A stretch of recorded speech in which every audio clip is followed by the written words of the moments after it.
cooking. Okay. So all that time I'm bugging. I'm glad I just checked too. What happened? What was they I'm doing? I'm glad I'm because I think I might have just hit the button. Man, listen, you I think guess what? let me ask y'all to the people in the chat. Did y'all hear what we were saying in this live? As a matter of fact, it's still saying waiting on guests. What the? Because I'm about to say, heal up, bring it back, come rewind. Hold up, here. We might. Okay, We so gotta cook again. We're now gonna I have to think we cook. live. Now I think we live.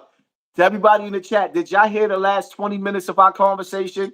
We Or was did I take a cooking. long time to hit the live button? I see somebody say, yeah. Did y'all hear the live when we was talking about Bun B? Did y'all hear that? Underground West said no. Somebody said yeah. Somebody said no. Nope, No. just joint. Okay, so now we got listen, man, we got to do this over. Now we live. Hey, listen, I'm It's, trained to go. You give me we the gonna intro. I'm going in. heal up, bring it back, rewind. We gonna get our Busta Rhymes on now, right? Let's get it. For all of y'all that's in the building right now, because I was Facts. talking, thinking that we was live, and Ooh, y'all we wasn't was in the building. cooking. Now We y'all in was the cooking. building. Shall we begin? Let me say, Yeah. let my special guest introduce himself to y'all. Yeah. Listen, Team Poppy, Team Hassan Campbell. My name is Kilogram. I'm a Team Poppy shooter. You already know I've been shooting for Hassan since the pandemic. My name is Kilogram. I have a channel called You Better Not Lie Podcast. Make sure y'all go over there, hit like, subscribe, and share this live. You know what I mean? Because like you said, YouTube be playing with the numbers, but Hassan is the king of this shit. And we about to cook. We was cooking 20 minutes ago. We about to cook again. So Now Hassan, give me the alley. we gonna start all over. It's crazy because you know we both was cooking back and forth and having a lot of similarities in our thoughts. So now I'm gonna let you go all in, all in. Thank you, family. Appreciate you. Do your thing, family. We in the building. Say Thank you for less. sponsoring this wall. Straight. Soon as the curtains open up. Love you, sis. So Ask your question so we could cook. now, my question to you is, what do you feel? What's your status on Bumb B? Once again, like I told you earlier, I know Bun B. One of my guys from the town, from Trenton, got some. He did some business with Bun B. So it broke my heart to see the OG on the stand. But I will say this, man. At the end of the day, Bun B is a legend. Pimp C, rest in peace. He's a legend. I think that because the DA and them have a solid case, I didn't understand the tears and the things that Bun B, the things that he was going through at that moment, because you got a slam dunk. The man broke in your house, your wife screamed, you reacted, you put that fire on him, and you wounded him enough where he got caught. It's a slam dunk. He's in jail. It's a they got all the evidence. He's going to jail. The tears on the stand as a gangster rapper, to me, it just tarnished his legacy. I feel like Pimp C is turning over on his grave, because Pimp probably would have never showed up to court and tried to make sure he sent the word to the jail to make sure that nigga get handled the right way. So the way Bun did it, I understand. Remember, I told you earlier, Bun may be going through things because his wife is emotionally distraught about what happened to her. A gun is in her face in her home. The worst thing can happen to you, Hassan, is if someone come in your home with a gun, and this is your peace of mind. So Bun probably is getting treated different by this woman. So I think the tears came from he needed to show her on the stand that he is connected to her emotionally, and he don't give a fuck what the people feel like. He want to be good with his wife. He made a decision. The only thing about that is that it hurts his rap career. But I'm gonna ask you and play devil's advocate, Hassan. When do we allow the OGs to get out of the streets and not be looked at as the young rapper that got to stand on business? Or do rappers have to stand on business until they 70 years old? Is that what you saying, Poppy? Now here we go. I need you to cook. I was gonna make a video on this topic, right? Okay. For those of y'all that's just coming in the building, I was gonna make a video on this Okay. topic, and my whole thing was I was taking my time to Right. see what was really going on. Right. Now, my first take in the situation, I'm like, a man broke in his house, Okay. had his wife at gunpoint. He had to come downstairs and man up on some heroic and get busy. He had to air son out. All right, cool. Here's the rules. When you're home with your wife and kids, Right. you are a civilian. When you are in your home and somebody comes in your house and threatens the safety of your wife and your children, you are a civilian unless you got bricks under the bed. That's a fact. Unless you are in the game and you are a Unless stick-up kid. If you are selling drugs or you a stick-up kid, if you affiliated with a crime ring, if you are a gangbanger, stick to the code.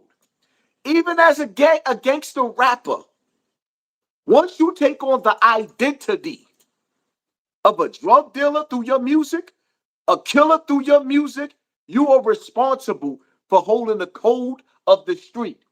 Now, I made an exception with Bun B yeah. because he's Yeah. also like a retired rapper There you go. to the There point to you where go. that he's just doing shows. Right. So I give him the benefit of the doubt because he's not in the game no more. He might do a show here or there, but Hmm. here's the thing, right? That I want y'all to understand. And make sure y'all hit the like button as y'all come in the building, and all of y'all that's rocking with me, make sure y'all share this live so we can get the notifications out because they're not sending the notifications out. And with that being said, I think the same way that these rappers dedicated their energy to the code of the street while they was in the streets, it's only right for them to start educating these young boys and letting them know that everything that I taught you was wrong, and I no longer subscribe to the evil that you playing in your records. Right. The music that you are listening to while you maneuvering in your car is not the lifestyle that we are living anymore. Okay. He owes the youth. He owes everybody who's ever did a bid or ever thought about doing a bid or committed a crime off of his lyrics. He owes them an apology, especially when he decided Oh to get man. on that stand. You got your get back in the house. You He aired put this that dude out fire in on the him. He put house. that fire on him, Hassan. He definitely put that fire on him. He aired him in the house. Right. How many times he shot him? I want to say two. I want to look. You know, the report said he hit him in the buttocks. So he was on point. That's what I'm saying, Hassan. Before you cook, we gotta give the OG his flowers because he went and got that fire and put it on that nigga ass, bro. So he ain't all the way gone. He didn't do cap rap. He said Nah. if he catch you in his house, he gonna put that fire to you. And Bun B did that. Him crying on the stand, to me, Okay, was equivalent to him kissing a man. right. Oh wow, wow. Him crying on that stand, for me, it was equivalent to him kissing a man. The wall, talk, Hassan. Thank you for sponsoring this war. Him getting on that stand after he aired Duke out, it's you bout it, fool. He did what he was supposed to do. Oh But man, then you go to the court, you go into the judge, right. and you giving him a test. First of all, what I can't respect about Bum B is the fact that if I got to get on the stand, I'm gonna say as less as I possibly could. This nigga turned this into a drama. Where if this was a movie and people was in the court or watching this, everybody's watching this. He did better than Denzel and yo, he did better than Will Smith, Denzel, Jamie Foxx, any black actor. And the winner is Not to for the mention he got best the perform. Yo, that nigga, cry me a river. Cry Not to me, mention he got cry the me. veneers. Not to mention he got the veneers, so he had the white teeth with the crying. That was classic. Classic. Seeing him on the stand was equivalent to seeing him kissing a man. I don't know. I don't know if I agree with you on that, Pop. I felt like him getting on the stand. I The think ball he high did it see right through you. Yes. Because here's the right. thing, right? Right. Right. Here's the thing. His tears was to convince the jury. His tears was to convince the judge. His tears was to convince the district attorney Right. to turn that man's lights out. And that's something that I don't have in me. The niggas that shot me, I ain't get a chance to get my get back, but I ain't go to court. I'm a civilian right now. You can't cry on the stand, Haas. Not much shit you talk. Son, Ever. listen, at the end of the day, my whole thing is when the police came to me and said, you gonna tell us who did this? Right. Can we talk? I said, yeah. They had a mask on with NYPD badges. The police got tight. Mr. Checkmate was there from the time I went to the hospital to from the time I went in to the time I left. So there is no, yo, he made a statement. No, Right. I signed for the doctors to be able to take the bullet out. They took the Right. bullet out, and y'all seen the little rapper. And when, like, for me, even if I had to testify, you come. Let me make something clear to you, right? To the people out there, right? If you come in my house and my wife decides she's telling the police, you're going to jail, my nigga. Right. You decided to come inside my house where my wife and my kids is at. There is no, oh, I'm sticking to the code of the street. Nigga, you could catch me right out in the front of my house Right. and do what you got to do. You could catch me. I'm outside, but I'm out the way. I'm just not one of those dudes to where that I stand up in front of the corner store like I'm trying to hold the building up. I'm past those stages. If I go outside, I stick and move. So I'm not gonna make it easy for nobody to run down on me because I realize at this point in time in my life is that you make one false move is gonna lead you to the penitentiary or to an early grave. Facts. And see, the grave is gonna wait for me. It's waiting for me already. The hole is there already dug for all of us. But to rot and die in that jail cell, how old are you right now? 44. Now, I'm glad you said that, right? OG You got status. you got to do 10 years right now. Mm-hmm. Think about that. What is life going to be for you 10 years from now? I'm Is washed your when I come home. If I catch a 10-year sentence now, I'm washed when I come home. It's over. sober? So And even still, I can't even say it's so much that you wash because black men age better than black women. that's a fact. But That's a do you fact. understand what it's like to have to come home in your 50s and you begging somebody while you in jail for some place to stay? Look, get in the back room at grandma's house is wild at 54, bro. For real. Wow. But listen, let me ask you this, because we said something before the live kicked on. We was cooking. When do rappers get a pass to do regular, normal white man shit? Meaning, he did it. There he go. He violated me. When do we get to do that shit? When do rappers get a pass? If I made a hit song that talks some whole gangster shit in my 20s, am I held accountable when I'm 58? Now, here's the thing, right? Please, Cook. This is a conversation that's much needed because I want you to. Do you remember the back and forth between me and Styles P? Indeed, I was outside then. Yeah, I was with you. Now, Styles P. I love the locks. I love Styles P. But as a man, I had to call him out when I seen him on stage with Freaky Zeke. Hmm. Freaky Zeke is a blood. Dipset, throwing up all the signs. That's my guy too. I know Freak. Freaky Zeke got a dude doing 30 years in jail. Buzz Beyond, thank you for sponsoring this war. Got a brother doing 30 years in jail because it was a robbery that went wrong. He got shot. Police came. He gave a testimony while he was banging, while he was blood, while he was in the streets, while he was a gangster rapper. He testified. Your statement put a dude in jail for 30 years. So now I made a video talking about the locks. Not because I hate the locks. I love the locks. But I'm not going to sit up there and act like I don't see y'all performing on a stage with Freaky Zeke, but yet y'all not running with D Block no more. Bully out of D Block. From what I heard, Right. they stopped messing with him for alleged rumors of him being a rat.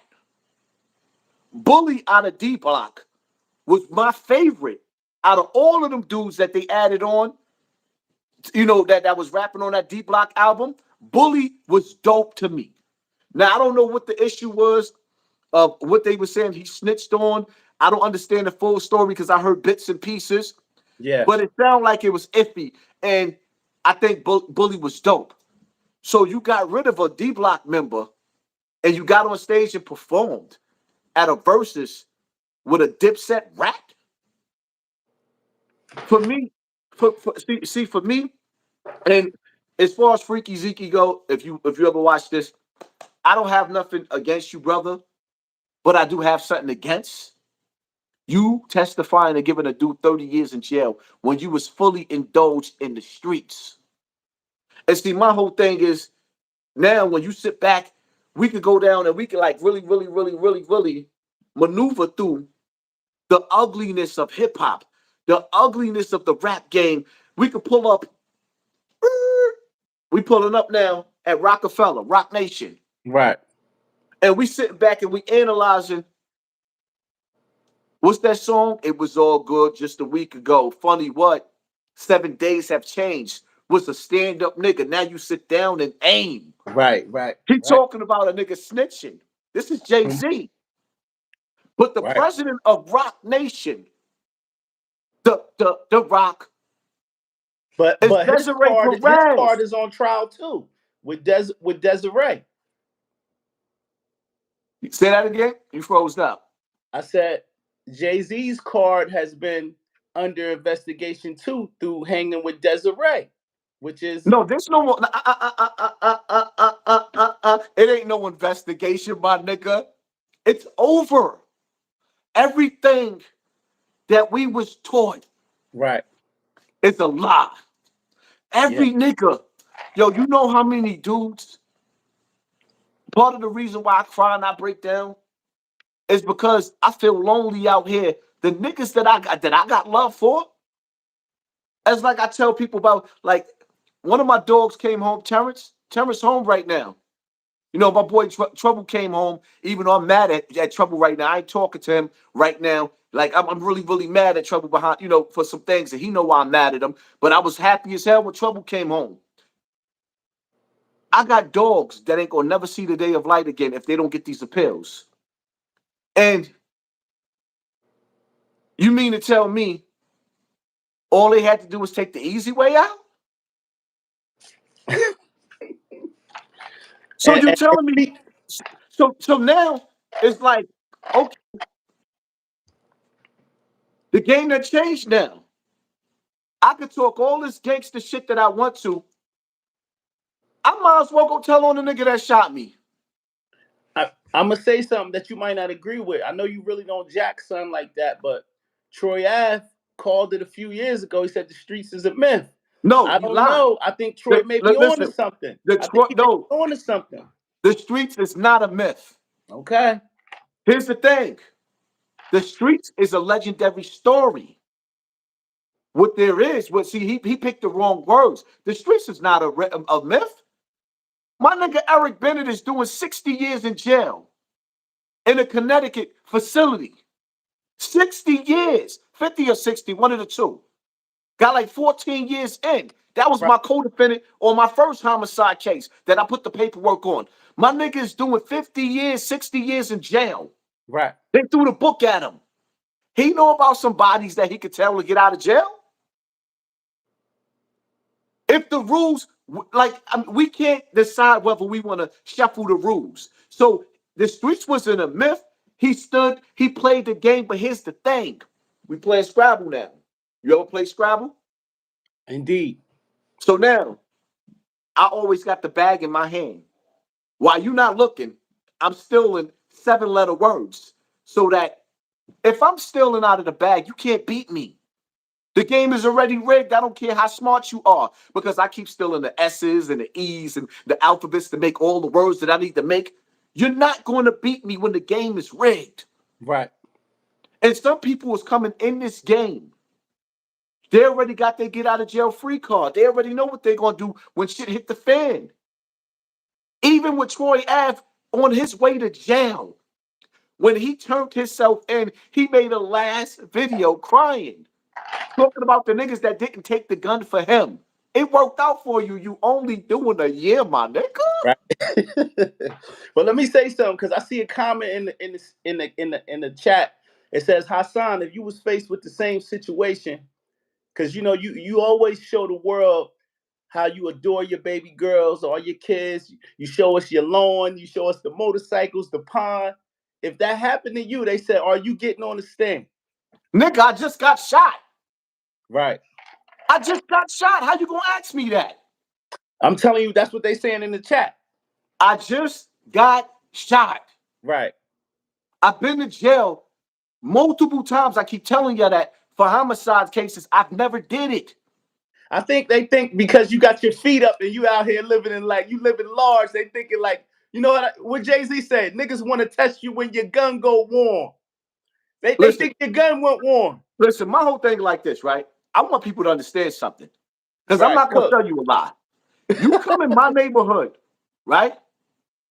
See, you come in my neighborhood selling crack, Right. I'm gonna call Miss Barbara, or some of my next door neighbors, the elderly ones, Right. or the ones that I got police in my neighborhood too. I'm gonna call them so that they can call the police, and they're gonna get your house raided. You're not selling drugs next to me.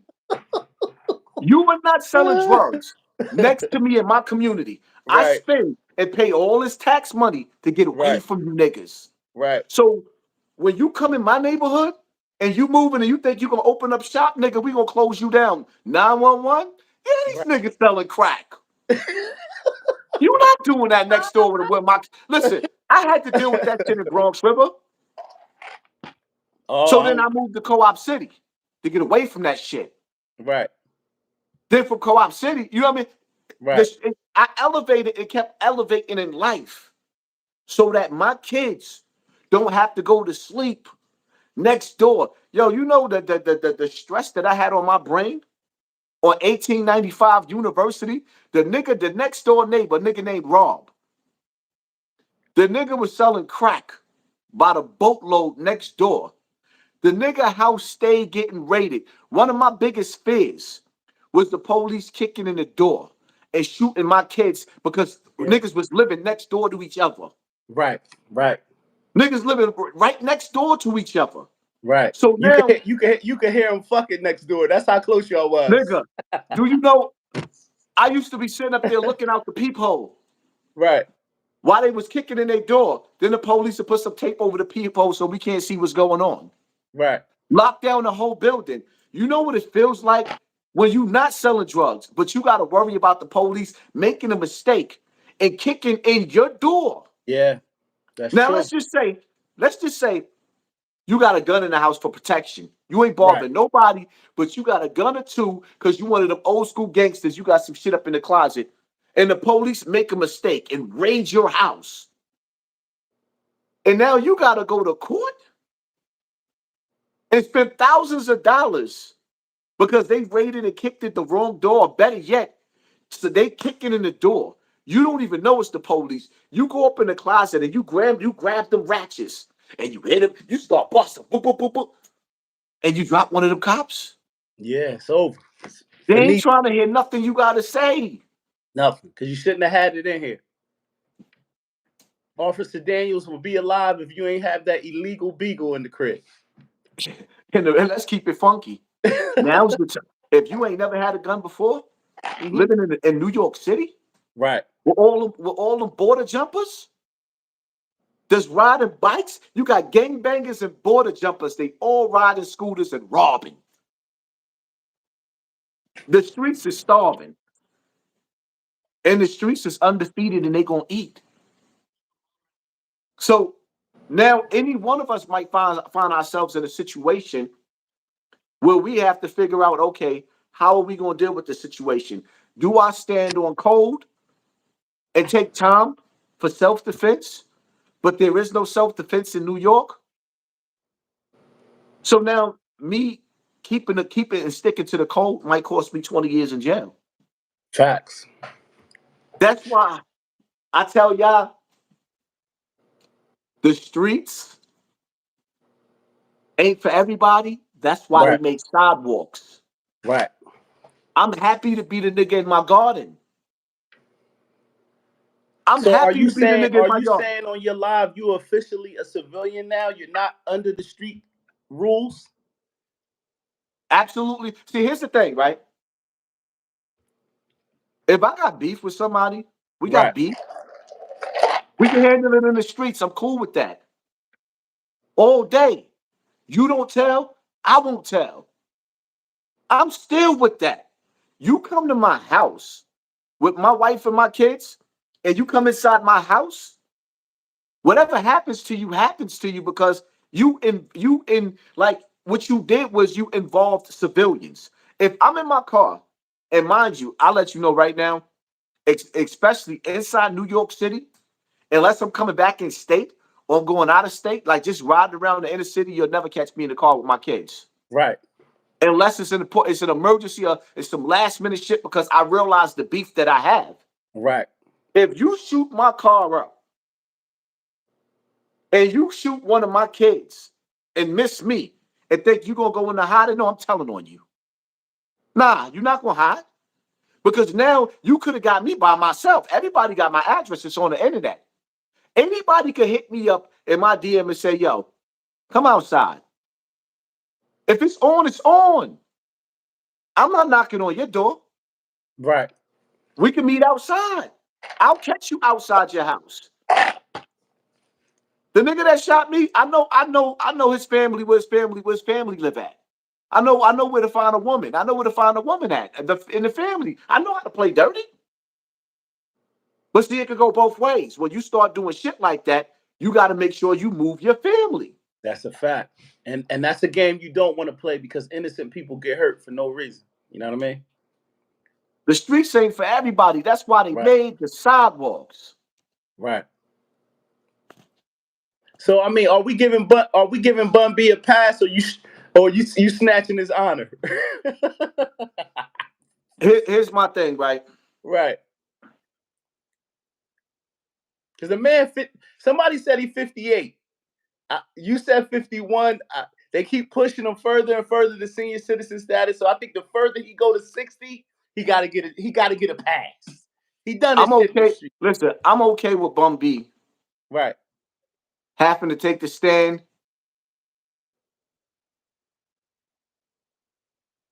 And I'm not okay with it at the same time.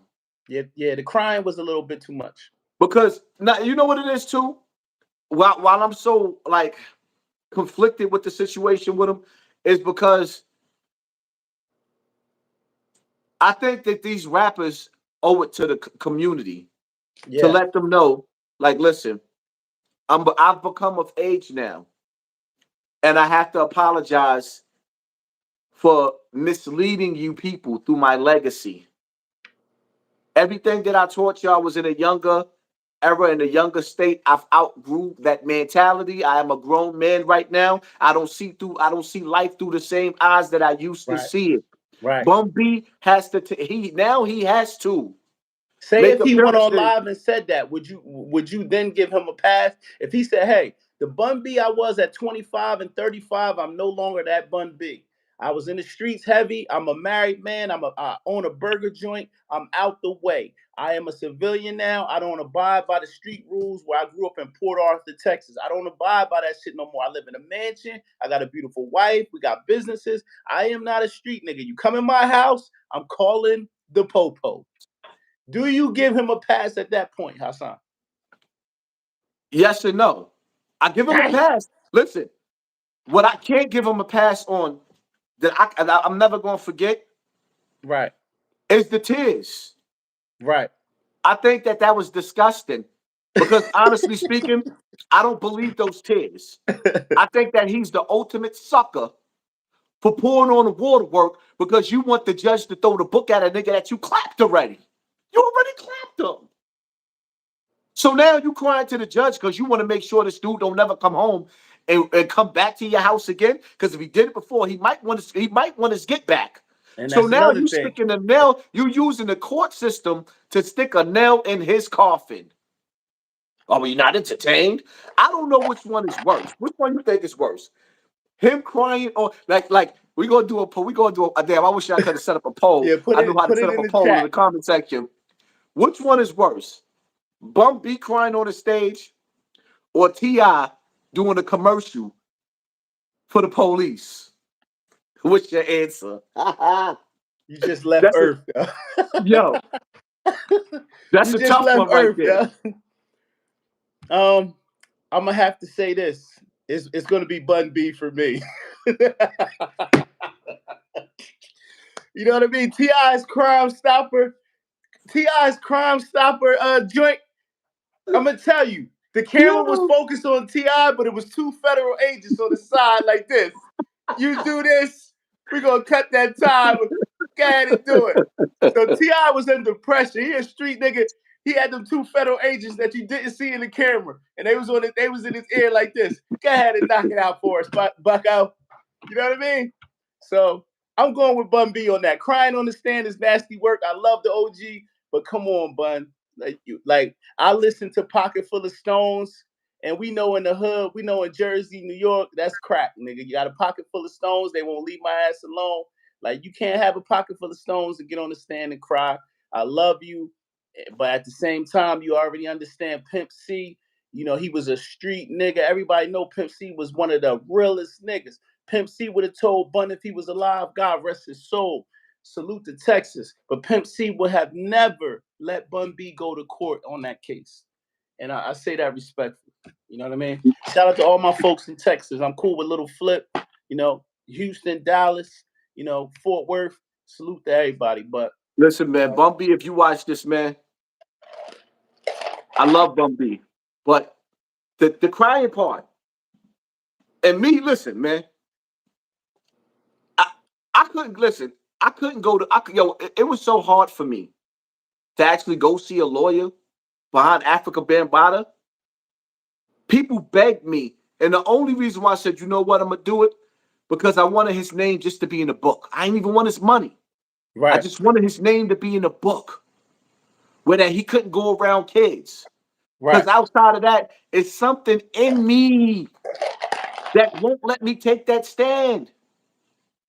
I can't take the stand on a nigga, man. I can't. Now, don't get me wrong. Listen, my slogan, a Harlem legend, man. Listen, Harlem legend. I was on YouTube before you, my nigga. Right, I never, ever, ever really watch your episodes at all unless I'm on it. So right. stop telling people that, like, come on. Lock him up was my slogan, is it not? Yeah, I yeah, was the you first yeah. nigga on the Right, internet that right, actually said, you know what, lock these niggas, right, lock them up. right. Yeah. Lock them up. And see, I stopped saying it because I'm gonna tell you why I stopped saying it. Because when my brother T Mac came home from jail, I was so happy when he came home. I was like, damn, the feeling that I got when my brother came home, I was like, damn, I don't want to see nobody go to jail. Because I know what it meant to see him come home. That was one of my first brothers that because all my niggas is away. I was lonely out here in these streets. I'm not the type of dude. That's why like when you see when dudes see me with 5 guard, it was like I felt like I had a little bro right there, like, yo, that's my dog right there. I really love that dude until he showed me he was just a foul nigga. So I don't really adapt to take to too many people like that because You have to be of a certain nature, a certain energy. You know what I mean? You got to be a reflection. And see, one thing about me is like, yo, niggas can say whatever they want to say about me, but I'm a gunslinger. Right. I'm a get busy nigga for real. I got shot on camera. I was drunk. I wasn't in my right frame of mind. But I guarantee you, if you bet your money on the sober me, nobody ain't gonna beat me. Especially like nigga, I'm just good at what I do. I'm good at what I do. So it's kind of hard for me to be sitting up there, putting my hand on the Bible, raising my hand. I solemnly swear, Your Honor, I want you to just throw this nigga away. And put, like, even though my slogan is lock him up because some niggas deserve to go to jail, Right. I don't have the heart to sit up there and go through with the lights, cameras, actions. I'm gonna testify, Your Honor. Yeah, this nigga So he so put so that out of so my way. so, so let's ask a deeper question. Say you never showed up to court. Say you Bun B and you ain't show up to court to offer a testimony, even though you fired on them and you did what you had to do as a man, and they slapped them on the wrist for 12 years. Do you think that justifies the crime? Let me make it clear again. Okay. When that man came in, I'm with Bum B. Right. I respect how he handled himself in his house. I accept the fact that you violated his house and he told. I can't get over him pouring on the waterworks. It's just the crying for you then. That's The all. crying did it for me. Yeah, the crying different because in society we talk as men, we don't cry. You know what I mean? We are very in charge of our emotions. So I guess you felt like that was a little bit too much Listen, for listen, let somebody me tell you that has something. been giving us My gangster wife, music for 20 years and better. my wife don't want nothing to do with the streets. She Right. don't have a jail bone in her body. But my wife understand from sitting on visiting floors for bodies that I was in jail for. That's how far we go back. That certain shit come with the territory. And see, one thing about it is we don't know why that nigga was in Bum B's house and what Bum B did to make him come in that house. Because I tell you one thing too. Here's the exception to the rules. If I find out that Bum B was still playing in the streets and that dude came up in his crib behind some bricks he might have been selling or some shit that's pertained to the streets, nah, then his snitching pass goes out the window. Mm. Oh, you said it goes out the window? Yep, they threw the Okay. book at him because he caught 3 more felonies since this incident while out on bond. The kid just don't care. Well, you know what? The kid was just following who? Gangster lyrics, gangster lifestyle, gangster rap. We sold our people down Shit's Creek and never apologized to each other. We never apologized for misleading the youth. That's why I feel like I have a special place on this internet because it's my job to undo the bullshit in the game. I love gangster rap, don't get me wrong. But it's time for you old ass niggas in your 40s and 50s to start getting on your fabulous LL Cool J shit. Every song can't be shoot 'em up, bang, bang, because at Right. 40 years old, you know you don't want to shoot nothing up. Yeah, niggas going to the casino on the slots right now at this age. At 40 years old, you already Niggas know on the that you can't slots at the afford. casino, man. Niggas out the way at 40, man. Niggas ain't gangsters at 40. But on the flip side though, we definitely I don't think that you saying you don't respect the OG. You just saying that he's given us such a good body of work that we believed him. We believed the gangster lyrics. We believed everything that he stood for. So to get there and do the emotional thing, it was just a bit much for Hassan. It just was a bit much for you. So I let me believe let me that. I ask you think that let he me ask you a question. right. At what point? Because like I said, we got Styles P. Me and Right. Styles P went back and forth because I'm like, hold up. Y'all sold us this jail image. This is D Block, mighty, mighty D Block. Right. And you perform it on stage with a nigga that put a nigga in jail for 30 years.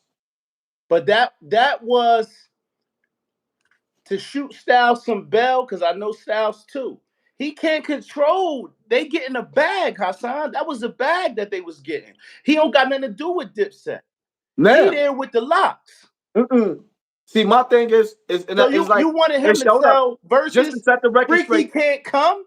I spoke. Shout out to Styles P. I spoke to Styles P. Okay. We chopped it up. Shout out to Hocus 4/5. He got us on the phone. We was hollering at each other.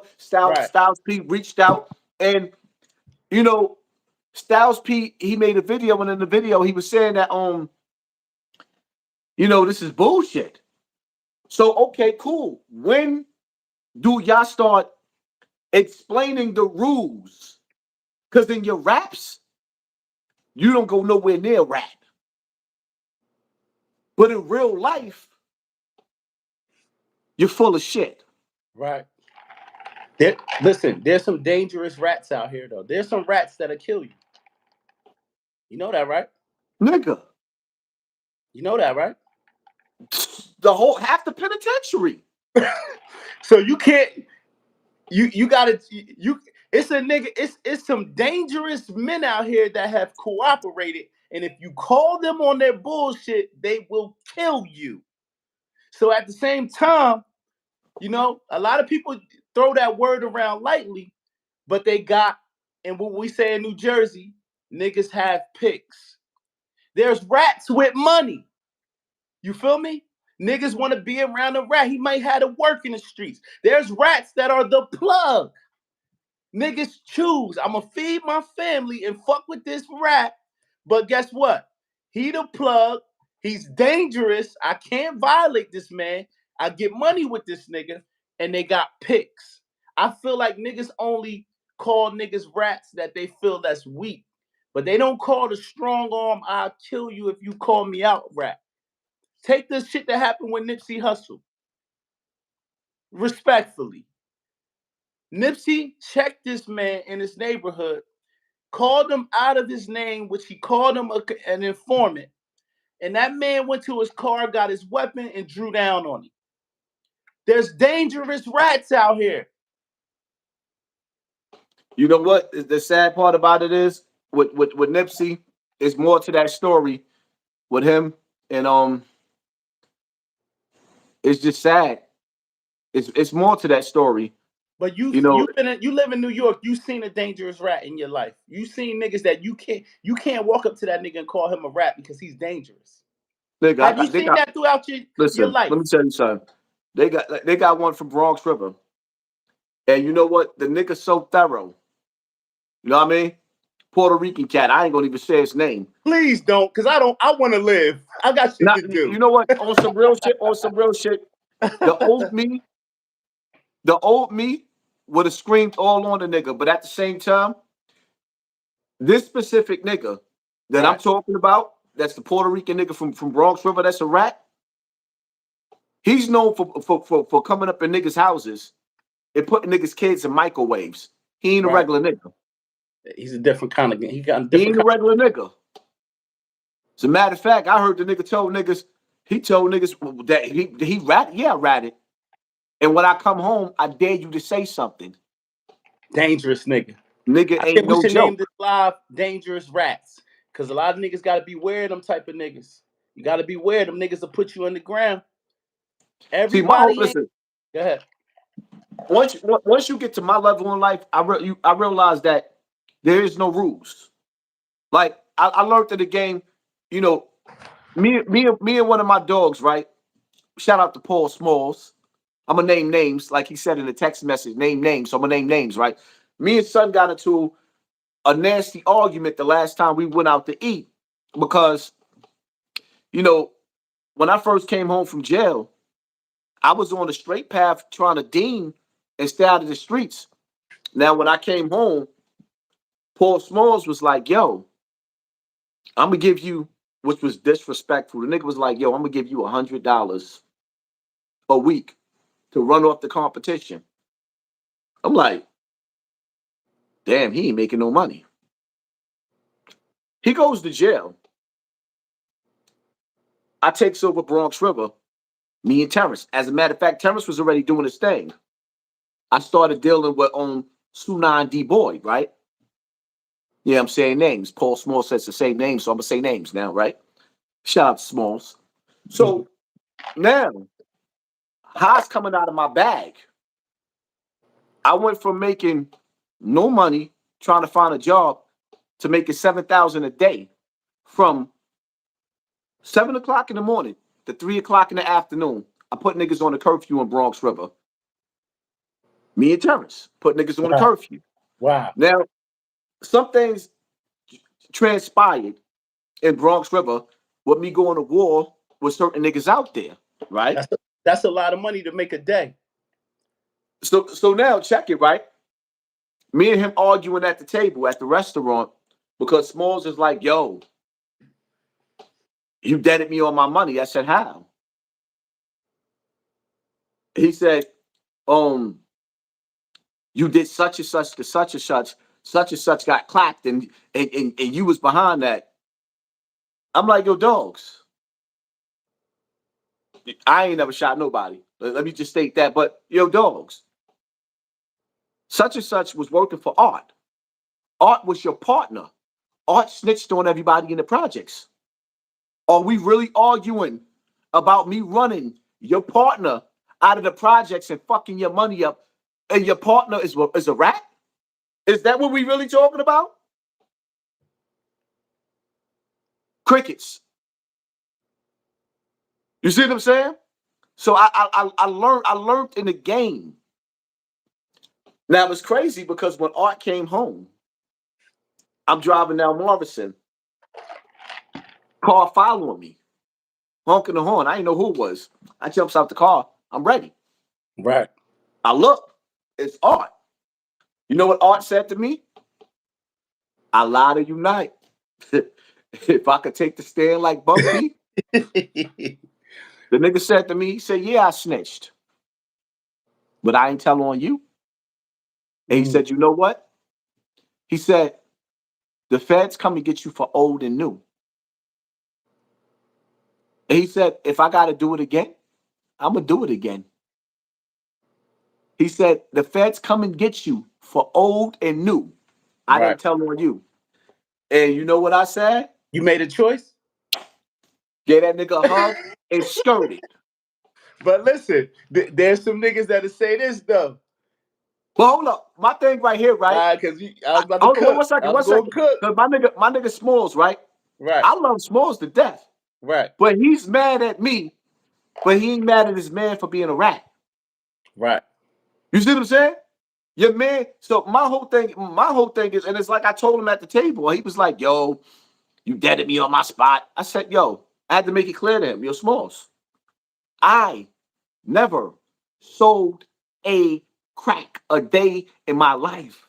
I was the muscle. How are you mad at me? You see what I'm saying? Those niggas that was on the block pitching, that was never me. I'm the extortionist. I'm the muscle. My nigga, I couldn't even sit up there and tell you how many ounces is in the key. Wow. That's not my thing. I'm the extortionist. I'll find a nigga that's hustling and I'll let you do you. You break me off. I break you off. You break me off and I'm out. That's it.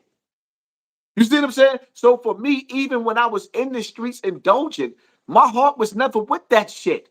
Right. My conscience couldn't allow me to sit up there at 40 years old, 50 years old to sell drugs, to sell crack. Yeah, I pray to God that I never, ever, ever have to indulge back in that game. If I had to go back to the streets, I'd rather go back as a stick-up kid. Facts. I don't want to sell drugs. I don't want to turn nobody, family members, into a crack zombie. I don't want to have nobody popping pills that they can't get off, and now they're a slave to a pill, and it's destroying them, eating your kidneys, eating your liver. That's not me. I agree. What else you cooking? What else we got tonight? Adrien Broner. Talk. Did you see that press conference? I did. Matter of fact, let me see if I can play this for the people that they can hear how disgusting that nigga turned my stomach.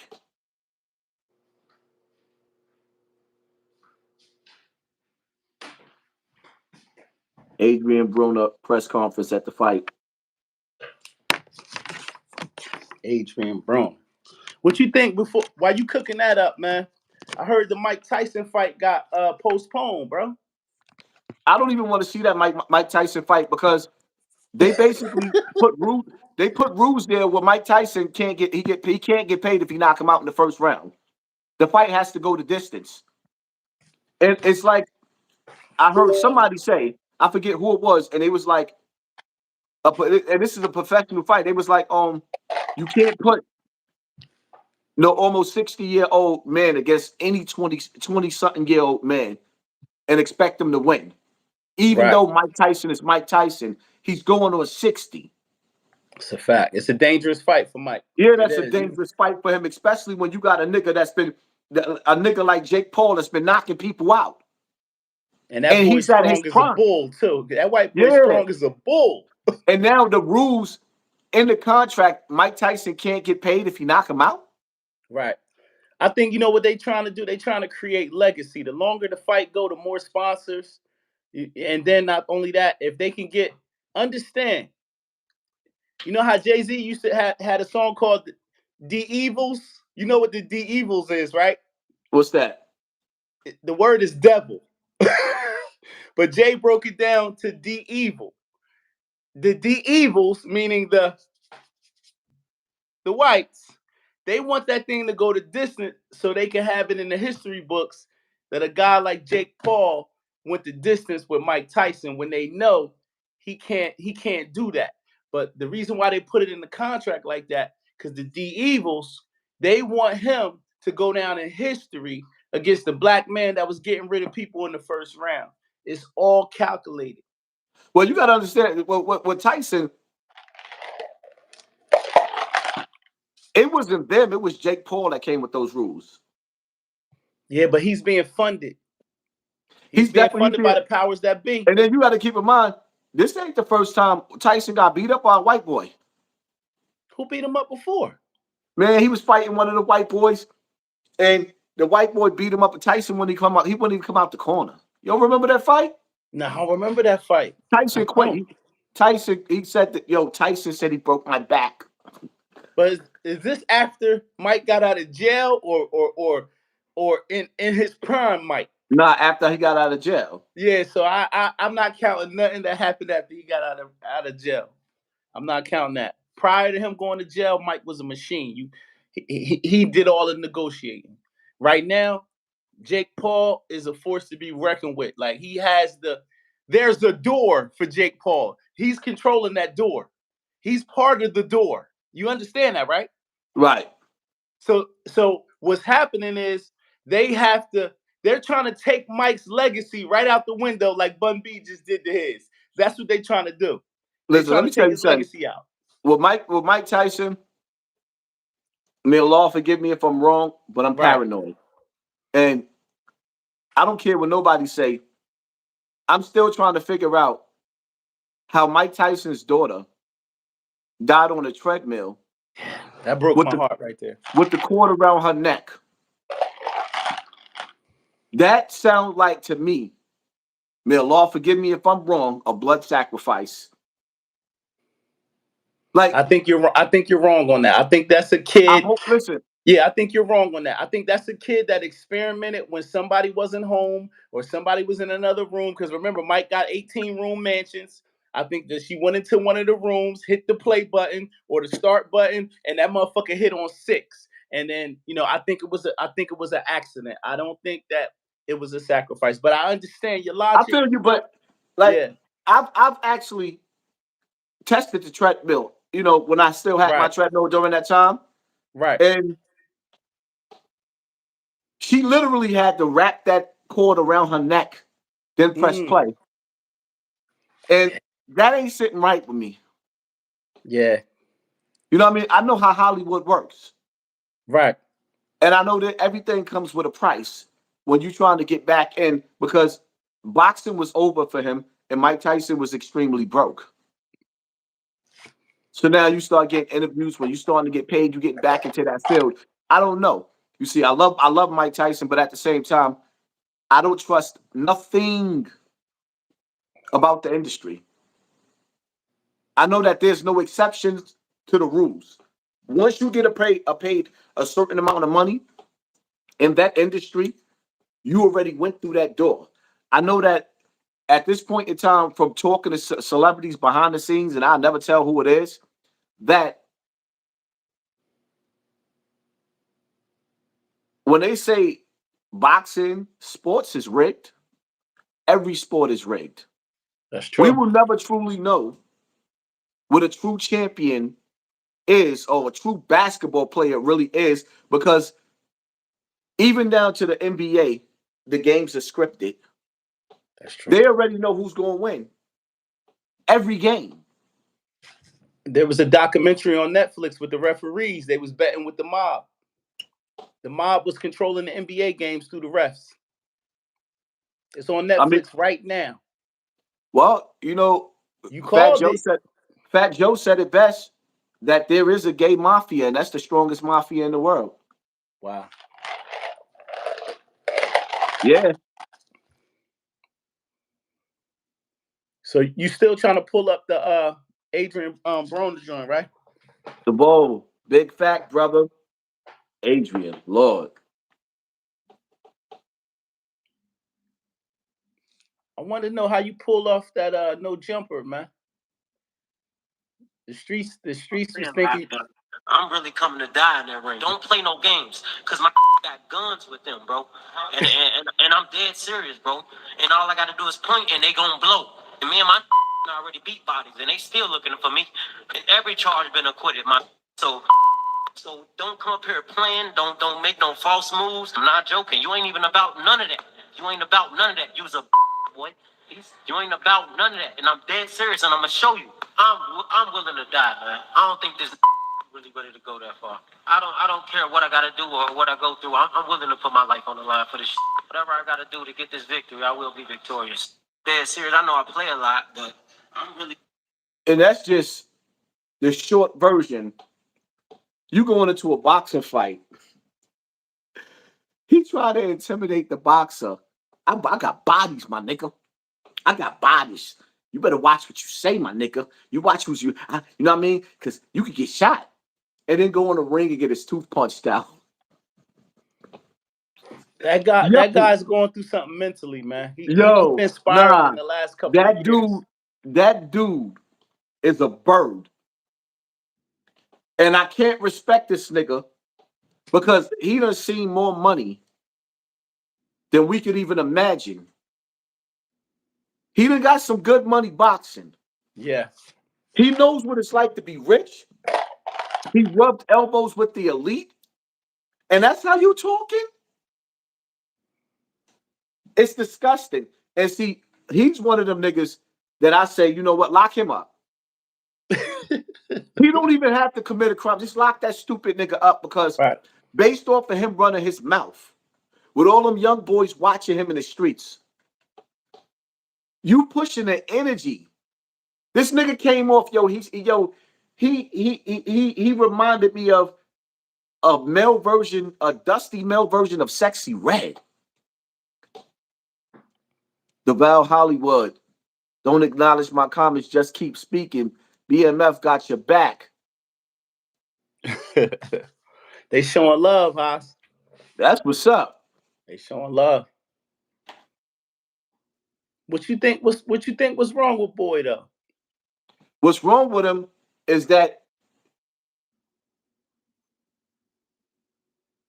he don't know how to make the transition from a street nigga to a businessman.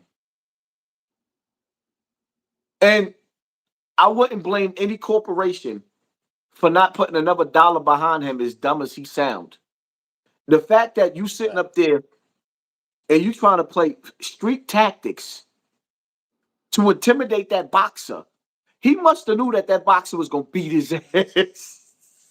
I don't know. Like, I mean, my Yo, thing is, it's yeah. something that the young guys say. The young guys in the street say, "Nigga going federal." He went federal. He went federal live. That's a public live. Hassan, the nigga said, "All I gotta do is point, and they go shoot." That's federal. What are you doing? You're trying to get the men locked up. Nigga, he Take should have the got what locked up. and leave the what? I He, gotta steal your shit. Yo, how's he he going should have went to federal jail on a for a fucking terroristic threat. platform like that? He should have went to jail for a terroristic threat. That was wild. Because boxing is a sport. You don't need to threaten these guys. I got a point and somebody gonna shoot. Let these look like Pop said from Friday. You use these. You live to fight another day. You know what I'm Fight saying? another day. You ain't there talking about guns at a boxing match. Come on, Hassan. They gotta make it make sense. See, that's why Floyd got away from him. He's a liability. Yeah. He's a liability. You know what I mean? He from Ohio. He wanna see. This is my thing. You know what, Haas? I'm gonna say something to you, right? It's a lot of niggas that made it in success. I mean, they rich, they got money, they got women, but they want to be back on the block. Why? So you could go get a hero from the fucking poppy spot? Like, you made it. Why do you want to be respected by the niggas on the corner? Why do you want to adopt that mindset of the niggas on the block when you made it? It doesn't make sense. How do we grind? He stayed in the gym 100 million hours training, conditioning, just to want to be a nigga from Dayton or wherever the fuck he from in Ohio. It don't make sense. It's counterproductive. Right or wrong? Right. You a nigga from Bronx River. You made it. YouTube. Before that, it was jail, shootouts, fucking Wick, Snap, food stamps, ratchet bitches. Now Niggas you got pissing in the- Ponds, BMWs. Do you want to go back? Yo, we can't forget the niggas pissing in the hallways and the elevators.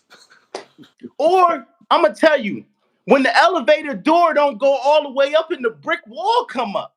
That ever happened to you in the elevator where you get stuck in the elevator and that brick wall come up and you think you're gonna die in that motherfucker? Oh yeah. And you gotta call the fire department to get you the fuck out? Like, what is wrong with these niggas, bro? Let me tell you, it's something about living. I'm from Trenton, New Jersey, the capital of New Jersey, right? It's a hellhole. It's a death trap. Some good people there. I love my folks. But I'm in the suburbs now. And I fucking love it. My neighbors don't know me. They wave. The little white dude throws my newspaper. I can fuck around and see a deer outside in the morning. I open my window, I see a deer. When I was in the hood, I heard sirens and gunshots. You feel me? My kids go to school with little white Jewish kids and Chinese kids and Puerto Rican kids, and there's no danger. That's what it's about. We must be better than how we was raised. He's regressing. Adrien is going to be back in Ohio, broke. God forbid, I don't wish death on this man, but he's talking himself into a grave. One of these young niggas, like you said, gonna try him, bro. You know what? It's either that or what's going to end up happening is son gonna get caught with a gun.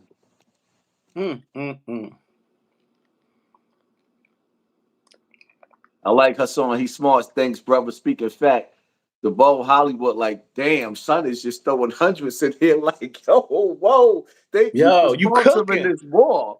You cooking, bro. Oh man. Oh man, like wow. Right. Thank you, family. Thank you for sponsoring this war. Appreciate you. Wow. All right, so I wanted to ask you a question because I have wrote one question down, man. I know you've been cooking on your channel. You know, I pay attention every time you throw something up. Nah, you can ask me whatever. Matter of fact, like, you know what I mean, take the lead. The people want to hear you. Make sure y'all go to You Better Not Lie podcast and subscribe to the channel. You Better Not Lie podcast on YouTube. Subscribe to the channel. I got some dope content there, but we about to cook. Haas, is Diddy going to jail or not? Because you've been on that side of you've been on the other side of the fence. What is it looking like for Diddy? Here's the thing, right?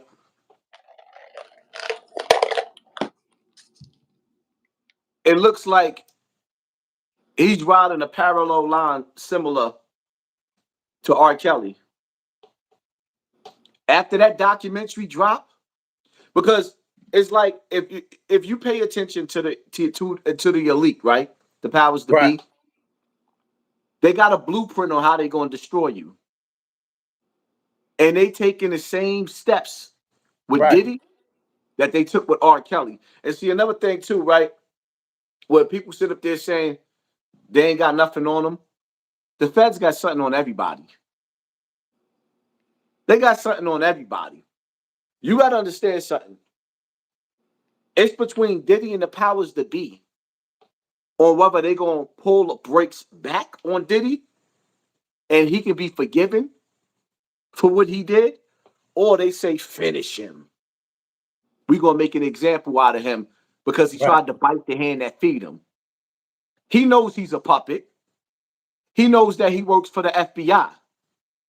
And see, this is why I look at the game from a different perspective, because you have so much going on in this game where the game is rigged. First and foremost, when they said that the music industry was linked to the FBI in the prison system, and then we find out the one of the biggest dudes in the biggest labels ever, Right. who took the rap game to a different level. Bad Boy took the rap game to a different level. Definitely. In R&B together. Right. Mary J. Blige, Jodeci. Like, Biggie come on, man. Smalls, Total. Don't Biggie, forget about Total. Total. Like, Total was Carl Thomas, Faith Yeah. Evans. Yeah. Lit. And we Don't leaving forget people about out. Craig Mack. Flavor in Your Ear was crazy on the streets. Flavor in Your Ear. I was in jail for that. Yeah. I was in jail with Method Man. I came to bring the pain, the hardcore. I was like, what? Take the what? Man, I was a, Right. yo, those memories, certain songs came on. You sitting in there thinking about your girl, then you hearing Blackstreet for the first time. Before I let you go. I'm like, yo, throwing a blanket over my head crying. Am I really stuck in here? When I Facts. got a whole girl and a whole kid out there in the streets? And you know what they say, when you go to jail, she's for sale. Man, shorty blew it. Got knocked up from another nigga. The crazy Life. part about it, like got knocked up by another nigga. Like Right. all the shorties left after a while. Right.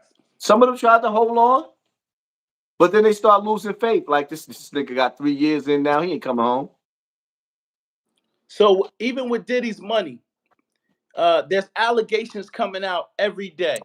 He might have hit a chick in Howard University when he was 21. Now she want to tell the story about, he forced her and all that other shit. Like, it's an allegation every day. You said that you basically think they trying to R. Kelly this man. Can Diddy's money stop the rain? Do you think so? No, absolutely not. Because they already got him. See, the thing about it is with Diddy is that he's in too deep. Like, you gotta understand something. Right. That hit that happened to Biggie, that wasn't a hit that was just decided from gang members. That was a hit that was sanctioned by the FBI. So now they got to figure out how to play with this nigga. Because that rabbit hole with Diddy goes deep. See, what they don't tell you is, or what we just starting to learn, is that with Diddy had a FBI agent that he was in bed with, which is all out, his bodyguard, and everybody's telling. So this ain't just no hearsay. But then even with Gene Deal was government. He You has a stamping that? gun. You stamping that? Gene Deal has a gun in the badge. What part you don't realize that? I thought he was hired security. I thought he went through a little clearance. I Gene didn't know he was. Deal was a probation officer. He's a cop. Okay. Got it. Got You it. are Got a it. cop. Got it. It is your duty to report back what you see, even Right. when you off duty. The nigga's police. We call it Gene Deal police on record. Gene to tell you Jeez. himself he was the police. I never knew that. I got to go back and dive in because I thought he was just hired security. Gene Deal was listen. One of my right hand men hate that nigga. Yeah. Because Gene Deal violated him and sent him back to jail. Oh, okay. Yeah. He's So a it's parole official. officer. It's official. Yeah, it's official. Yes. It's official. Ain't no ifs, ands, or buts about it. The Oh, nigga look. In the police. comments, they said Gene admitted he's a retired officer. Sheesh. No wonder he One, get two, on three, these. one, two. Hospi speaking the knowledge. At the end of the day, everyone all answers to God. Yes, they do. And Diddy got an answer to his God of the industry. That's who he worshipped, the Right, Baphomet. He broke the oath, he broke the code. His head got too big. right. He got way too big, but he might go and commit, he might do a blood sacrifice again to get up out of this. Or they might say apology not accepted. Right. You never know. But my whole thing is like I said, what do you feel about Mano? How you feel about Mano speaking up on Diddy's behalf?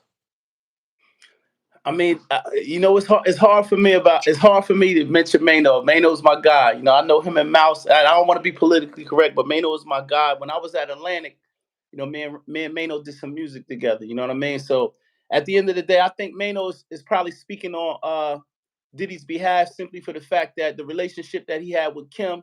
He probably got some ties to Diddy. You know what I mean? I think it's more like just because he has a connection somewhat to Bad Boy, he's shooting for Bad Boy. You know what I mean? Because I'm gonna tell you what niggas feel. Niggas feel like Diddy getting ready to come out of here without a stain on his jacket, and they don't want to be on that other side talking crazy. Understand Diddy, because Diddy been shaking off a lot of shit in his life. He ducked that smoke from that shooting with Sean. He walked out of there like the nigga was a pastor at the church. He ain't get nothing. They didn't touch him. You know what I mean? He walked out of the Biggie Smalls allegedly. He hired somebody. He walked off of that. You know what I'm saying? The shit that just came out with Cassie, he came online, said, "I'm sorry." Everybody forgot except for the feds. Who You know what I'm forgot? saying? They the only ones didn't forget. But we as the The people, people we like listen. this. Okay. And Hassan, you even went on record. Hey, I didn't whip some ass in my day too. Ha! Hey, it But happens. listen, It here's my thing. happens. Here's my thing, right? Right. Well, let bad relationships happen. Cassie knew what she was getting herself into when she got herself in there, but at the same time, that man was damn near old enough to be her daddy. I'm not with it. My whole thing Right. with Diddy, what I'm more mad at Diddy with is, well, we could go down a list. Right. Biggie's death, Pac's death, the way he treated every group that he's ever had. But for me, the thing that I hate him for the most is the fact that he used his power to try to break straight men and force them into his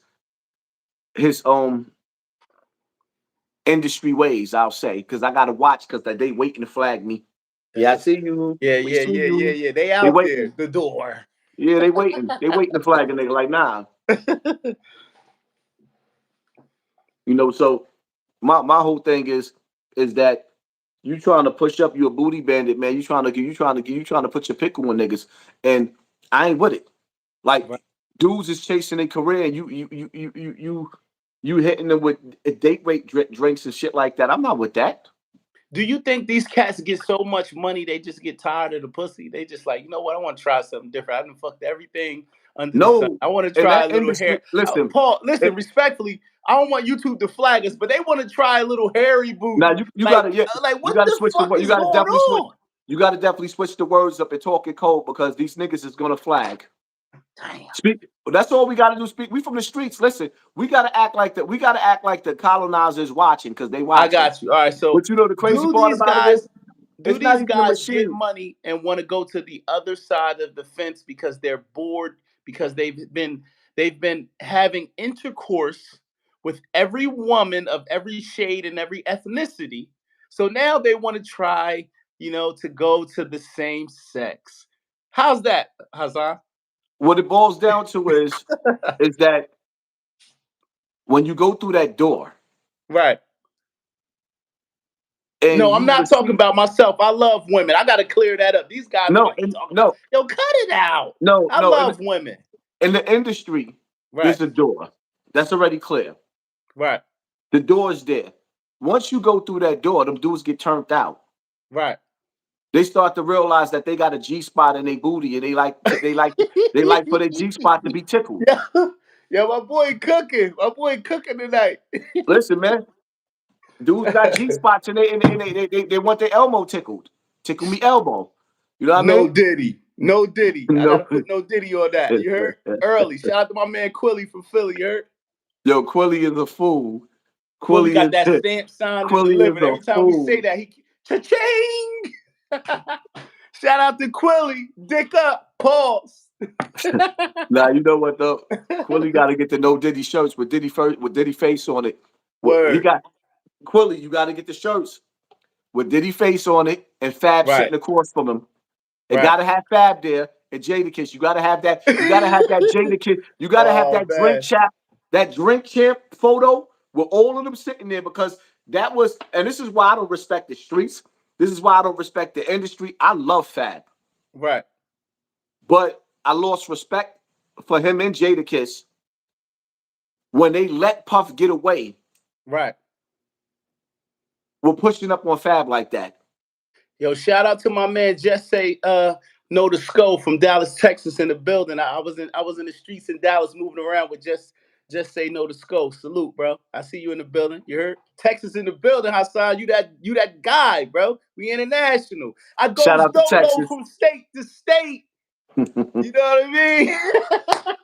Shout out to The Texas. illest nigga in Nebraska. Is it the illest nigga? Yeah. You bout it, fool. Man. But on the flip side, I wanted to talk to you about how did you end up on No Jumper, bro? Like you had a little smoke with Wack, and then I seen the immaculate interview that you did with No Jumper. I think like did they come to New York? Did you go to LA? The streets want to know. All I know, we see the Well, background. Adam hit me up. He said I'm Okay. gonna be. He was like, I'm gonna be in New York doing a pop-up shop. Right. How do you feel about coming on the platform? Right. I said, let's go. Great interview, by the way, Haas. And my whole thing is, you know, the crazy part about it is though, it's like what people don't understand. Adam 22 told me, he was like, yo, the reason why I brought you on my platform is because I listened to a video where everybody was dogging me and ganging up on me, and you shouted me out for giving the black gang members a chance. So everybody was sitting up there talking about, oh, you was dogging these niggas. I have good and bad things to say about people. I give you balance. Right. When Mano do things with his kids, and I like certain things that he do, or he make the song about his mama, I give him props for that. And I But seen then that. when you turn around and you on some old bringing the streets back, telling niggas to rob the connect, and you know that you ain't robbing the connect, and you know that when you go outside, y'all niggas hit the mayor up, and the police is on the stand down and protecting y'all niggas. Police is circling the block wherever they at, protecting them. They got protection from the mayor. Right. They ain't telling the streets that. Like, nah, don't bring the streets back. But his Bring resume integrity. checks out though.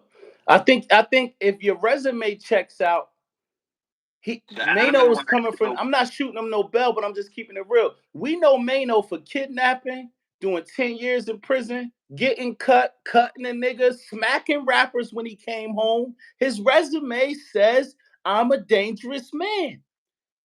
So at the end of the day, Yeah, I we know gotta shoot him Mano. some bell, Haas. We know Mano. Mano was getting busy He in got jail. busy.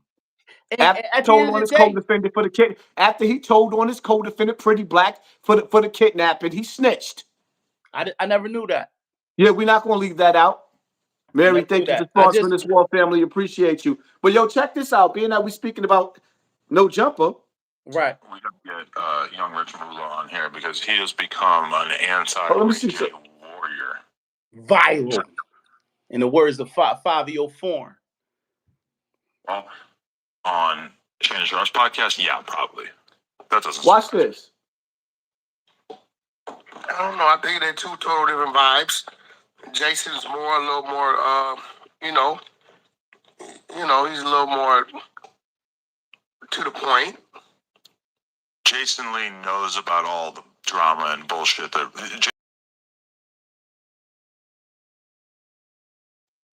I don't think Shannon Sharp's really trying to do that kind of podcast on average.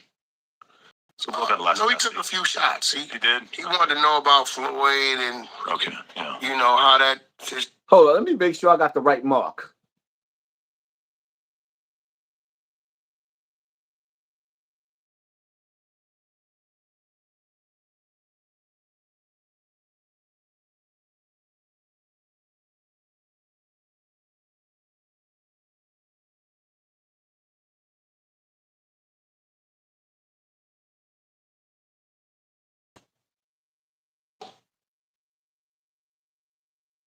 What the brother at?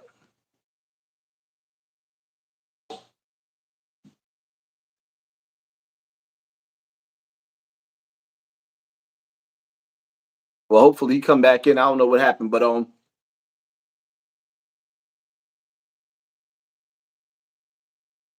Situation panned out, and you know, he took a few shots. Ray J handled himself well. You know, nevertheless, Tronics is growing, man. We like 40,000 subs. Listen, we got to get young Rich Moolah on here because he has become an anti-Ray J warrior. He's out here burning Ray J's Tronics merch and shit. It's getting real. Young Rich Moolah did that? Yeah. Oh, shit. Well, you know, these days, bro,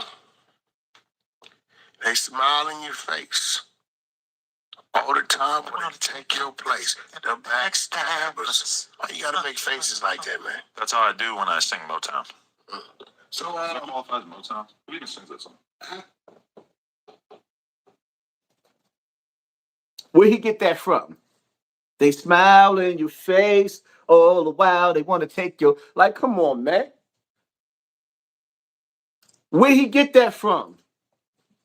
Where he get that from? Like, come on, man. Dudes really be idolizing me on the low. Idolizing on the low.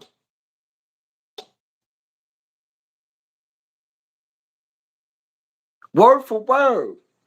Word for word. Now niggas is smiling. It's still in my slang and still in my style. And it going on bigger platforms.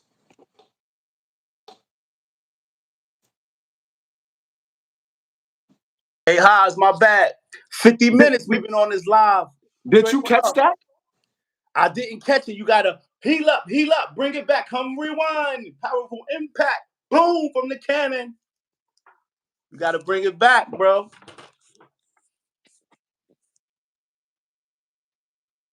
Bring it back. you know, nevertheless, Tronics is growing, man. We like 40,000 subs. Listen, we got to get young Rich Moolah on here because he has become an anti-Ray J warrior. He's out here burning Ray J's Tronics merch and shit. It's getting real. Young Rich Moolah did that? Yeah. Oh, shit. Well, you know, these days, bro, they smile in your face all the time when they take your place. The backstabbers. Why you gotta make faces like that, man? That's how I do when I sing. Who is that?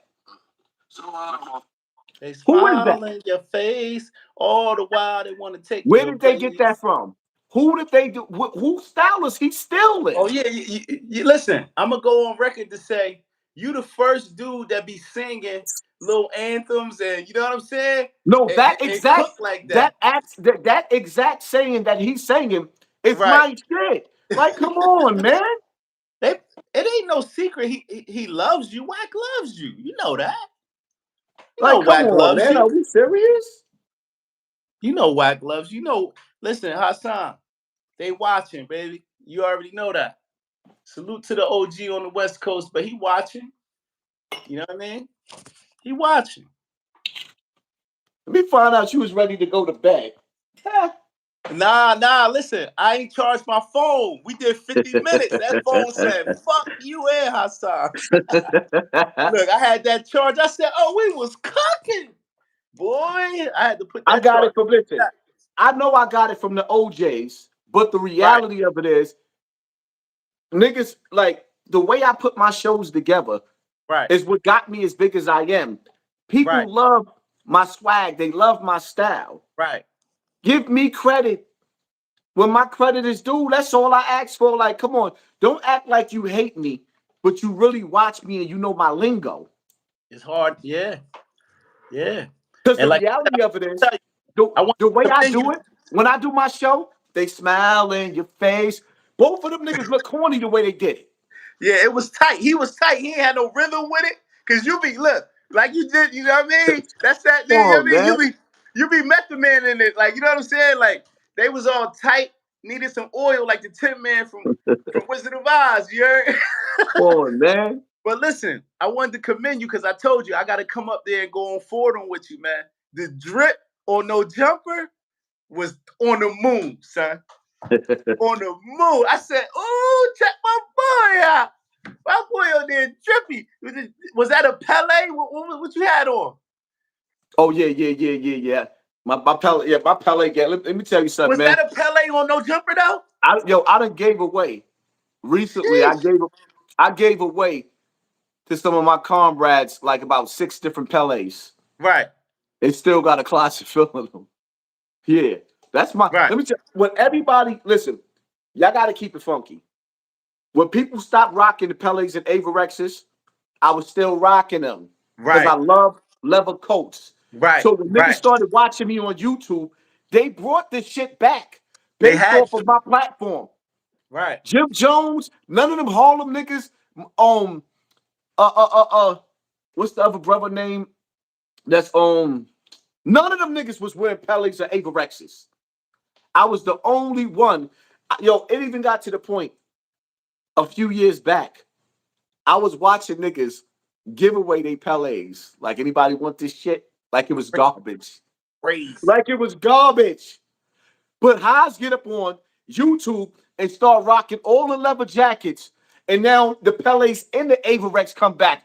Who gonna give me credit for that? I'm gonna give you credit because you blew Be- breath back into New York City when I better seen yet, the jumper. I said, hold up. "Oh, he Better out." yet, let's keep it funky, right? It got to the point where niggas stopped wearing jewelry like that. Right. I started rocking the 2 chains, the white chains. I started rocking the 2 chains, right? Right. Now everybody start throwing their jewelry back on in New York. Right. Like, come on, niggas ain't gonna give me no props. That's why they started saying, oh, his jewelry was fake. Then next thing you know, you got dirty, dusty ass Charleston White. Now he rocking jewelry and he rocking it. See, the funny part about it is, right? This ring right here, my band broke. I usually rock my rings like this. Right. When the band broke, I didn't go back to get the band put back on it. So now I'm rocking these 2 fingers. Charleston White rocking it on the same fingers. My nigga. He fanned out. You know he fanned out. Like, come on, man. I Fanned out. hate when dudes. Umar Johnson, just listen to a video with him. Like, Umar, you really stealing my shit? And see, one thing that makes me not like Umar is the fact that he called himself calling me out. Because he talked about after the Gilly situation, yeah, you need to get back on the Bambaataa situation. Why you never came to counsel me? Why you never came and did a video with me and saying, yo, this is a topic that we got to tackle, but you all over Cassie and Diddy now. And then you regurgitating everything that I said off of my live. Like, nah, man. Wow. Niggas be swagger jacking. And that's what it all boils down to. Niggas is swagger jacking. And one thing I love, you know, one thing I love about me, man. All the big platforms that I went on reached Right. out to me. They reached out to me when they seen that the powers to be started trying to fade me. So I Okay. respect that. Right. Because they know that I'm being sabotaged. So they extending themselves to me. And I can respect that. I like that. Because you helping me. When in all actuality, I was looking for their help while I was climbing. And everybody ignored me. They was watching, they was seeing me. But how They does was it feel? watching. How does it feel that you did it on your own? It feels like a blessing because I realized that when God don't send you help, it's because he's looking for you to help yourself so he can help you. Facts. And people don't realize that. Stop reaching. Like, first and foremost, anybody that's trying to get a deal in the industry right now is just a dummy. Yeah. It's only a loan. That's all it is. You could walk in the Bank of America or Wachovia or TD Bank and get a loan for $1 million or 150,000, and you on. The bank, the record labels is giving you the same thing. The only difference is the loan that they give you. If you don't recoup, you can't go nowhere else and get a loan. You know what I'm saying? That's the only difference. With social media, right? You have a cheat code. Right. You have an audience. When this live goes off, at the end of this live, there's going to be thousands of people, thousands, that actually seeing you up here. It's how you maneuver. Right. When you in front of the camera. That's like, for example, right? Certain niggas is mad at me that's been on my platform before, or I be trying to help. And my whole thing is that Hanan said, all I need is one mic.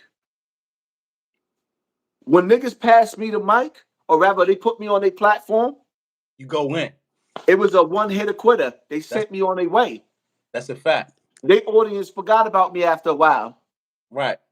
So now I had to sit up there and constantly build. And see, the one thing about me is that when it comes to the truth, I don't have no friends. Right. I'm not sparing nobody's feelings. When it comes to the truth, if you did some shit in the public and the public sees it, where it's not a hidden secret, I can't sit up there and hide what you put out there. Right. So when the question comes, how do you feel about the situation? I'm not like that holding back and nah, this is my man, right? Like, I don't care what nobody say. You cooking. I have to give the truth, even if it's against myself. Right. The truth got to come out. Well, let's expound on that, because I was privy going through YouTube this weekend, and I watched Panda Chop channel, and I seen your boy Bullets Gotti on there. Let me cook. Go ahead. You got the floor.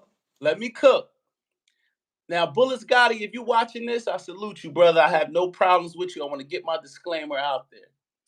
But Panda Chop did not hold nothing back against Bullets Gotti. He asked Bullets Gotti basically in so many words. He said, HASSAN gave you a platform. HASSAN gave you a shot. How do you end up in Whack 100's clubhouse talking down? Now, Bullets Gotti always showed me love because he knew like we was all connected somehow. But what I heard was a lot of excuses as to why he went south on you. You know what I'm saying? I listened to, they got 17 clips of Bullets Gotti on Panda Chop channel. And Bullets Gotti, when confronted by Panda Chop respectfully, his answers to why he went rogue on you, it just don't add up. Because I'm from the era where an opportunity is all you need. You don't need to pay my bills. You don't need to hold my hand. You don't need to cut my steak up. You just need to tell me, we have a job opening at 5 o'clock. I need you down there. I'm going to come and do the work. What I heard from a young man was excuses. And Panda Chop called him out on it. And he could deny it, and he could come at me tomorrow, make a live. But that's not what I want. Because my thing is, like you said, we just got to give people the truth. My thing is that you did give this young man a platform. Right, wrong, or indifferent, you don't outshine the master. And I'm going to leave it at that. See, with Bullets Gotti, right? The nigga's delusional. The whole internet watch the nigga and listen to the nigga, the audio of him being disloyal to the fifth. Everybody heard the dude sitting up there praying for my downfall. And it was like, yo, I'll never forget that day. This shit stressed me so bad that the next day I laid down and woke up. Hold that thought. Everybody in the chat think that I'm Panda. I'm not Panda. My name is Kilogram from You Better Not Lie podcast. Please go and subscribe to You Better Not Lie podcast. I am not Panda Chop. Let's clear that up. Matter of HASSAN fact, you Cook. know what you could do? If What's you that? have like one of your devices, you could comment in the comment section so that the people could see you and they Okay. know that that's yours. So that's what you could do too. So yeah, Bullets Gotti is like, yo, the stress of his disloyalty hit me so hard with Right. all the things that I was dealing with at the same time. My eye popped out the socket. Right. I had to push my eyeball back in and go to the hospital. Now, I don't know, maybe if I was sleeping wrong and I popped it out myself, I don't know how it came out. I just started screaming. My wife came and ran in the room. She seen my face, started screaming. And I said, you know what? I got to be able to put it back in. That shit hurt it like hell. Pushed it. It was like, I don't That's your, know. he was your little brother. And my whole thing is that I took the little nigga into my intimacy and I knew better. But I was really, really hoping for the best for the little nigga. But he Yeah. saw a bigger picture called Whack 100. And Whack played them. Right. Like, people gotta understand something. Anybody that's watching me right now, stars are being made. I just heard, I forgot who it was. I think it was Jermaine Dupri. I was listening to an audio of him talk about Sexy Red. Right. And he was breaking down how Sexy Red only sold 26,000 copies. Yeah. And he basically lets you know that she's an industry plant and not an artist, because any label, and Jermaine Dupri should know, any label dealing with an artist, if you sell 26,000 copies, the label's not even dealing, they're not even talking with you no more. Right. They're Hey, still Haas, pushing. do me a favor. It doesn't allow me to make a comment on there. Do you have access to write in the chat? Like, tell them to go follow You Better Not Lie podcast, because it doesn't give me the capability. I think because it's your Now, live, you know what? I can't It's comment not, for some reason, the way we live, it's not letting me do it either. But what we do is, after the live after go it's go off, over. after the live goes off, you'll say something in the comment section, and then I'll pin it so that they Got you. can actually All see right. your platform. Okay. All right. Say less. Say less. All right. Go ahead. So Jermaine Dupri was breaking down that pretty much Sexy Red is the industry plant, and if she would have did 26,000 sales on anybody's label that he know, they would have kicked it to the curb. That's offending. But at the same time, we can't leave out the fact that we know that the music industry is over. Nobody's selling records no more because nobody's paying for music that they could download for free. And on top of that, now you can stream YouTube to your TV and make a playlist so that you can listen to whatever artist that you want to. Everybody's on YouTube. I hate when artists go to Spotify and all the rest of that like they selling music. Cut it out. Right. Create your own website or just get paid off of YouTube. Because you're putting your shit on the platforms and now you're getting a copyright when niggas try to use your shit or promote your shit. You're not making money. Nobody's selling. Give it up.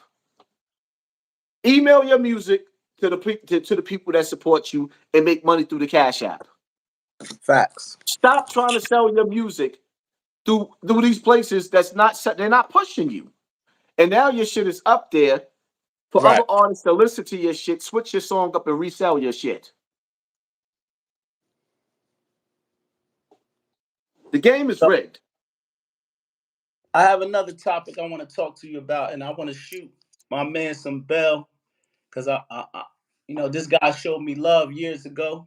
We talking about the guy Jim Jones. Now, at the end of the day, I think you covered the fight in the airport, but let me cook. Respect.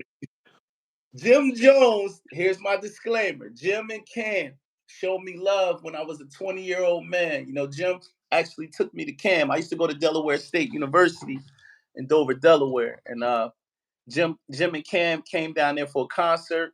Jim had feet on land. He was walking around campus touching the students. Like, Jim is a hood nigga. He want to be amongst the students. You know what I mean? So everybody on campus is like, yo, Kilogram is that guy. You gotta hear him. I spit for Jim. He took me straight to Cam. This is when they didn't have the foreigns. They was in a regular promotion van. Cam was in the van. I spit 100 bars for Cam. You know what I mean? Jim, I never forgot Jim for that. But what I didn't like was that the narrative was that Jim was snitching when he handled his handle. The two white guys got out on him. Jim held his own. He proved that being in that gym every day, it pays off. But this is where I gotta go. This is where I didn't agree with a lot of people saying that he was snitching. When them folks come, they only see a black man, and they were aggressive towards Jim. Jim was in Florida. Listen, Jim was in Florida. They're walking to him saying, sit your ass down. You already know that that's the language that you're going to jail, right or wrong. So he's saying, yo, it was them. Run the tapes back. It's not me. Haas, respectfully, that's not snitching. He was paid to do a gig in Miami. Listen. He wasn't trying to go to jail. The niggas jumped him. He handled his handle, and he just said, y'all need to look at them. It wasn't me. That's not snitching. Nah, listen. I was with Jimmy until he sat down and said, they assaulted me. Now you extra. When he sat down, all he had to do, all right, they breaking the fight up. Right. He said, they jumping me. You see they on me. Right. All right, cool. Okay. Nigga went over to sit down. Yeah. They assaulted me. Like, nah, my nigga. Oh, now you just like pimps Bun B crying. Now you being extra, my nigga. If Jim Jones was in court, or rather in jail, niggas would have stabbed him for that. You see what I'm saying? Yeah. And the rules to the game: hear no evil, speak no evil, see no evil. But I think that we only hold that regard with the rappers. Had it been Tyrese, we wouldn't have this conversation. Because Tyrese is not acting like a gangster. There's rules to it. Listen, you can't have niggas murdered. Allegedly. Put some allegedly, yeah. Allegedly. Look, listen, I'm going according to his music. Okay, got you. You can't have niggas murdered. You can't be a gang leader. You can't be on wiretaps, ordering hits as a leader of a gang, and then get caught in a situation that you talk about he assaulted me. So when you gave your recap, you never said what you think he should have done. So I think the world should know. How do you think he should have played it? After he threw that old man down the steps. Right. And he said, you see them on me? I'm with that. Y'all see them on me. What we doing here? There's nothing else to talk about. So he should have just sat there. When the number one rule, when the police come with the handcuffs, you have the right to remain silent. Anything that you say can and will be used against you in the court of the law. Whatever happened to that? Now, automatically, you making a statement on camera into the police. You are not supposed to make statements. According to the streets. First of all, even if you ain't a street nigga, you at the airport, you having a scuffle. Right. When the police come, the only thing that you have to say to them is, right. Am I under arrest? Right. They can go back and watch the tapes. If I'm under arrest, where's my lawyer? If not, can I please have my luggage? I had a bad day. He had a bad day. I don't want, like, you see what I'm saying? Right. The nigga sitting up there screaming, he assaulted me. He hit me first. Right. Oh, that's going too far, man. Damn, Haas. Like, do we gotta live by the jail rules for the rest of our lives as rappers? Just Listen, years there's old. a mechanism in me Right. that's like, you know what? See, once, like I said, once the police is already involved, Right. calm down, get cool, don't say nothing, Right. let them do their investigation. Right. But to sit up there, he hit me. That shit don't sound right coming from a street nigga's mouth. He assaulted me. Like, nah, my nigga. So you saying he should have just sat tight and said, "Yo, I Listen, don't got man, no rap. Run the cameras back. Y'all see what? Take me I where don't y'all." want nothing to do with the streets no more. Right. I don't even want to be around street niggas no more. Right. Because niggas is not living the shit that they preached to for over 40 years. So for me, bottom line to it is, I'm a civilian. Right. But I also know how and when to say, you know what, I'm not a civilian no more, because an argument over a parking spot will turn you into a killer. Or a corpse. Or a corpse. So now when you sitting back and you understand that, I'm so happy to be a civilian right now, because it's like everybody's a real nigga until it's time to be a real nigga. Then they justify and doing some shit they ain't got no business doing. Right. There's a code that comes with the streets that says you got the right to remain silent. But there's exceptions to the rules depending on who's playing in the streets and who's the player. And that right there, I can't rock with. I Because get it. depending, you like your music, you a lobby boy, you a get bit, and I'll cut a nigga, stab a nigga, punch a nigga. He assaulted me all of a sudden. Nah, my man. Mary, thank you for sponsoring this wall. Appreciate you, family. Like, nah, my man. Right. Hey, yo, I see a comment. Y'all keep asking, what's the name of the pod? I'm gonna say it again. I'm gonna say it for the people in the back. Watch my lips. Pause. You Better Not Lie podcast. Please like and subscribe. You Better Not Lie podcast. Okay. All right. So listen, I seen you talking about the homie Bobby Shmurda. Like Bobby feeling a little pressure because everybody want the music. Like, do you feel like he don't have another hit in him? Or like, is that why you made that post? Or you feel like Bobby's already rich? Like, what's the issue with Bobby? The problem with Bobby is that I love Bobby. I Shout love out to him Bobby. too. I love Bobby Shmurda. Let me say Right, that. What it right, is the video that I posted with Bobby Shmurda was based off of Bobby said that stop asking him to do music because he's not doing any more music because they want him to paint his nails. Oh, okay, I got you. I And he's got not painting his nails. you. Right, right, right. So now with him saying that they want him to paint his nails, after Whack 100 said there's nothing wrong with painting your nails, Mm-hmm. but Kodak Black said clear as day, Right. I ain't doing none of that and he went in. He said, Right. I'm not doing none of that. And he don't have But to. Whack 100 said, ain't nothing wrong with that. It's the style. Right. Like, nah, Whack, we know we see through you, gatekeeper. And Bobby Shmurda, I respect him because he's letting you know, even though he danced gay, he did. Bobby danced a little suspect. But I love you, Bobby. Bobby danced a little. I love you, Bobby.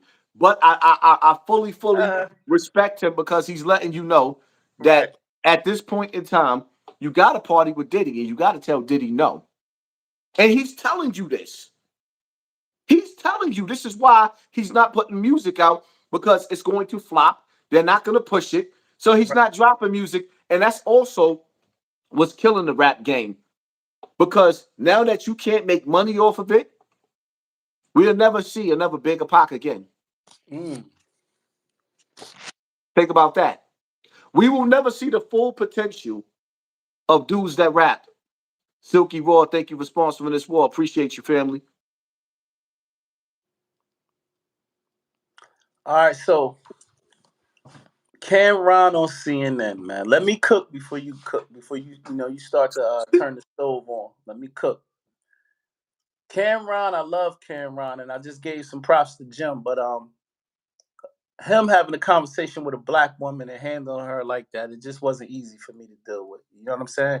I understand that Cam is Rico. Maybe he hasn't let go of the paid in full role, but we pushing 40, doggy. You know what I'm saying? The door sent the black lady to you because Hold they up. let Hold me up. Wait cook. a Let me minute. cook.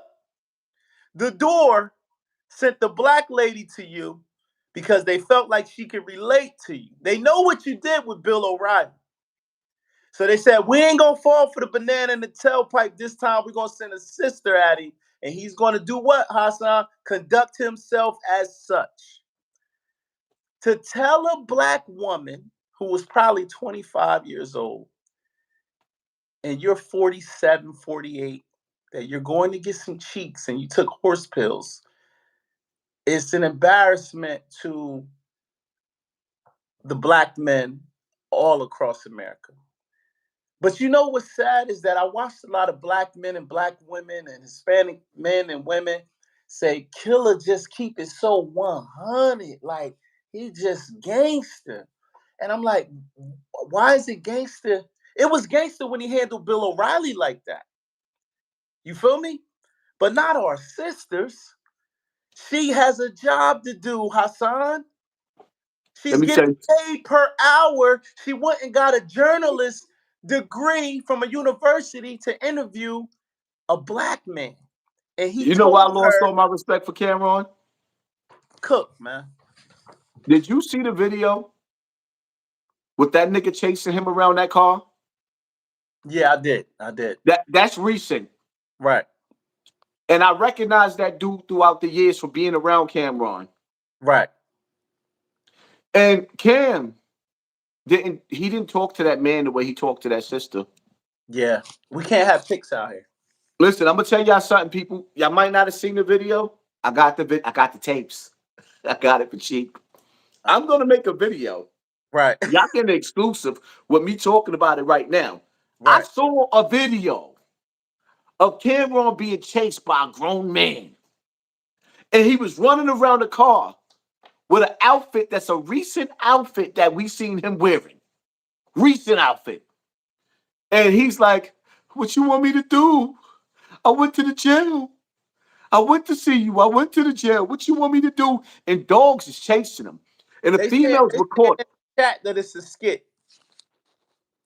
You know what? They saying it's a skit. They was like, it was a skit. All right. Until I see the full skit, Right. until I see the rest of the skit, Right. because that was very real. Right. And Cam was scared to death. Cam was scared. And you could see in Duke's face, he was gonna beat the brakes off of Cam. But I hear that, right? How did you feel watching that when he licked his lips and said, "Pardon, so I'm about to get some cheeks after this." National television. Nigga, I made a whole live. I went in on that. That dude that was so like niggas try to make excuses. Yo, he did what he was supposed. It was Right. disgusting. Right. It was disgusting. I They want asked him a question right. based off of a dude that's a Protect our sex predator. And protect our black women at all costs. first of all, Puff shouldn't be defended by nobody. The crimes that he's committed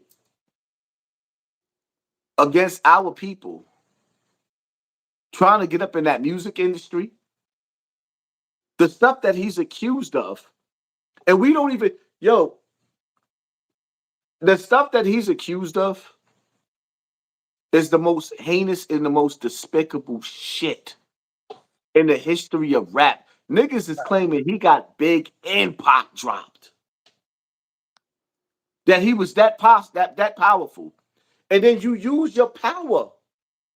We thinking that P. Diddy is a punk. He's soft. But in front of our faces, this was Fabulous that was running with Paul Kane, his brother, that was accused allegedly back in the days of shooting basketball players. Niggas was active. Fab was active. Paul Kane was active. Right. And you let Puff try to pickle you? Are you talking He about the? trying to, Are you talking about I want to party with you with your birthday the conversation? nigga said, now I want to play with you. Fab like, no, but I did party with you, Puff. I think Fab ain't want nothing to do with Diddy. I'm going on record to say that because Fab Listen, let me tell you something. is confused. Fab should have threw that cake in Diddy's face. First of all, before he threw the cake in his face, he should have told him, stop playing with me like that. Right. The dread dude got up and ran from Diddy.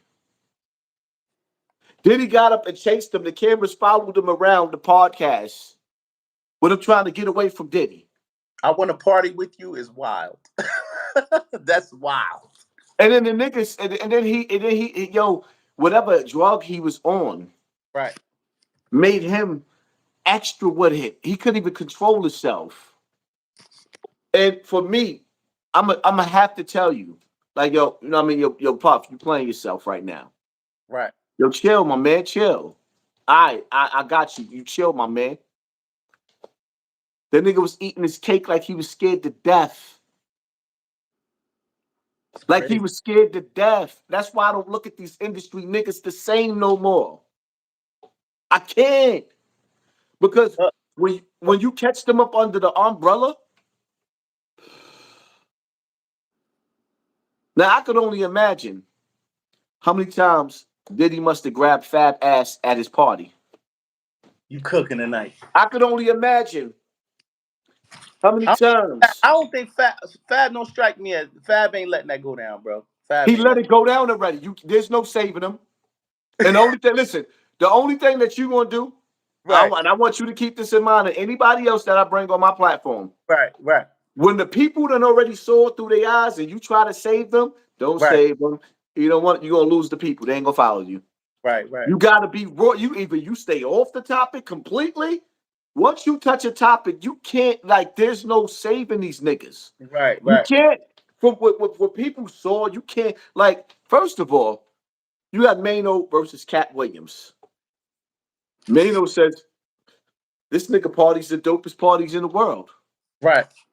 Cat Williams said, you got to tell Diddy no. That's true. That's true. And Diddy's not taking no for an answer. So now Mano leads me to believe that he was cool with all the advances that Puff threw at him. Because the reality of it is, Puff liked them boys. And Mano's a boy. Yo, listen, let me ask you this. We're gonna switch gears, right? Because I see the news and this is when black men get found guilty, we go to jail, correct? Yep. Donald Trump was found guilty. What does that mean for him? Because I haven't seen any report that he had to turn in. Well, I'm going to tell you like this. With Donald Trump, this is a game changer. Right. Because we are dealing with the epitome of evil. Right. With Donald Trump, we are seeing now that a president that has over 40 different felony charges, Right. being able to run for presidency lets me know that what I already know. You can't trust no politician. The game is rigged. Right. As black people, we should have had our own political party. It shouldn't just be two parties. Right. And there should be at least 10 more, I say, runner-ups for a presidency. We're forced between the left ring and the white ring, but both of those wings on the same bird flapping. Right. So we forced into evil. At this point in time, me seeing that them still willing to let Trump, so y'all convicted him and y'all still letting him run for presidency, I don't trust him neither. Right. I Yeah, I don't can't. understand that because I mean, a conviction in the hood mean you got to turn in, but he's still out here. Don't get me wrong. I wanted him to win over Biden, and I Right. was rooting for Trump all this time, even though I don't trust no politicians. But once I seen that y'all went after this dude and convicted him, Right. and y'all still letting him run for presidency, that means that a game is being played with us. Right. And if Trump wins again, understand presidents are selected, not elected. Right. So now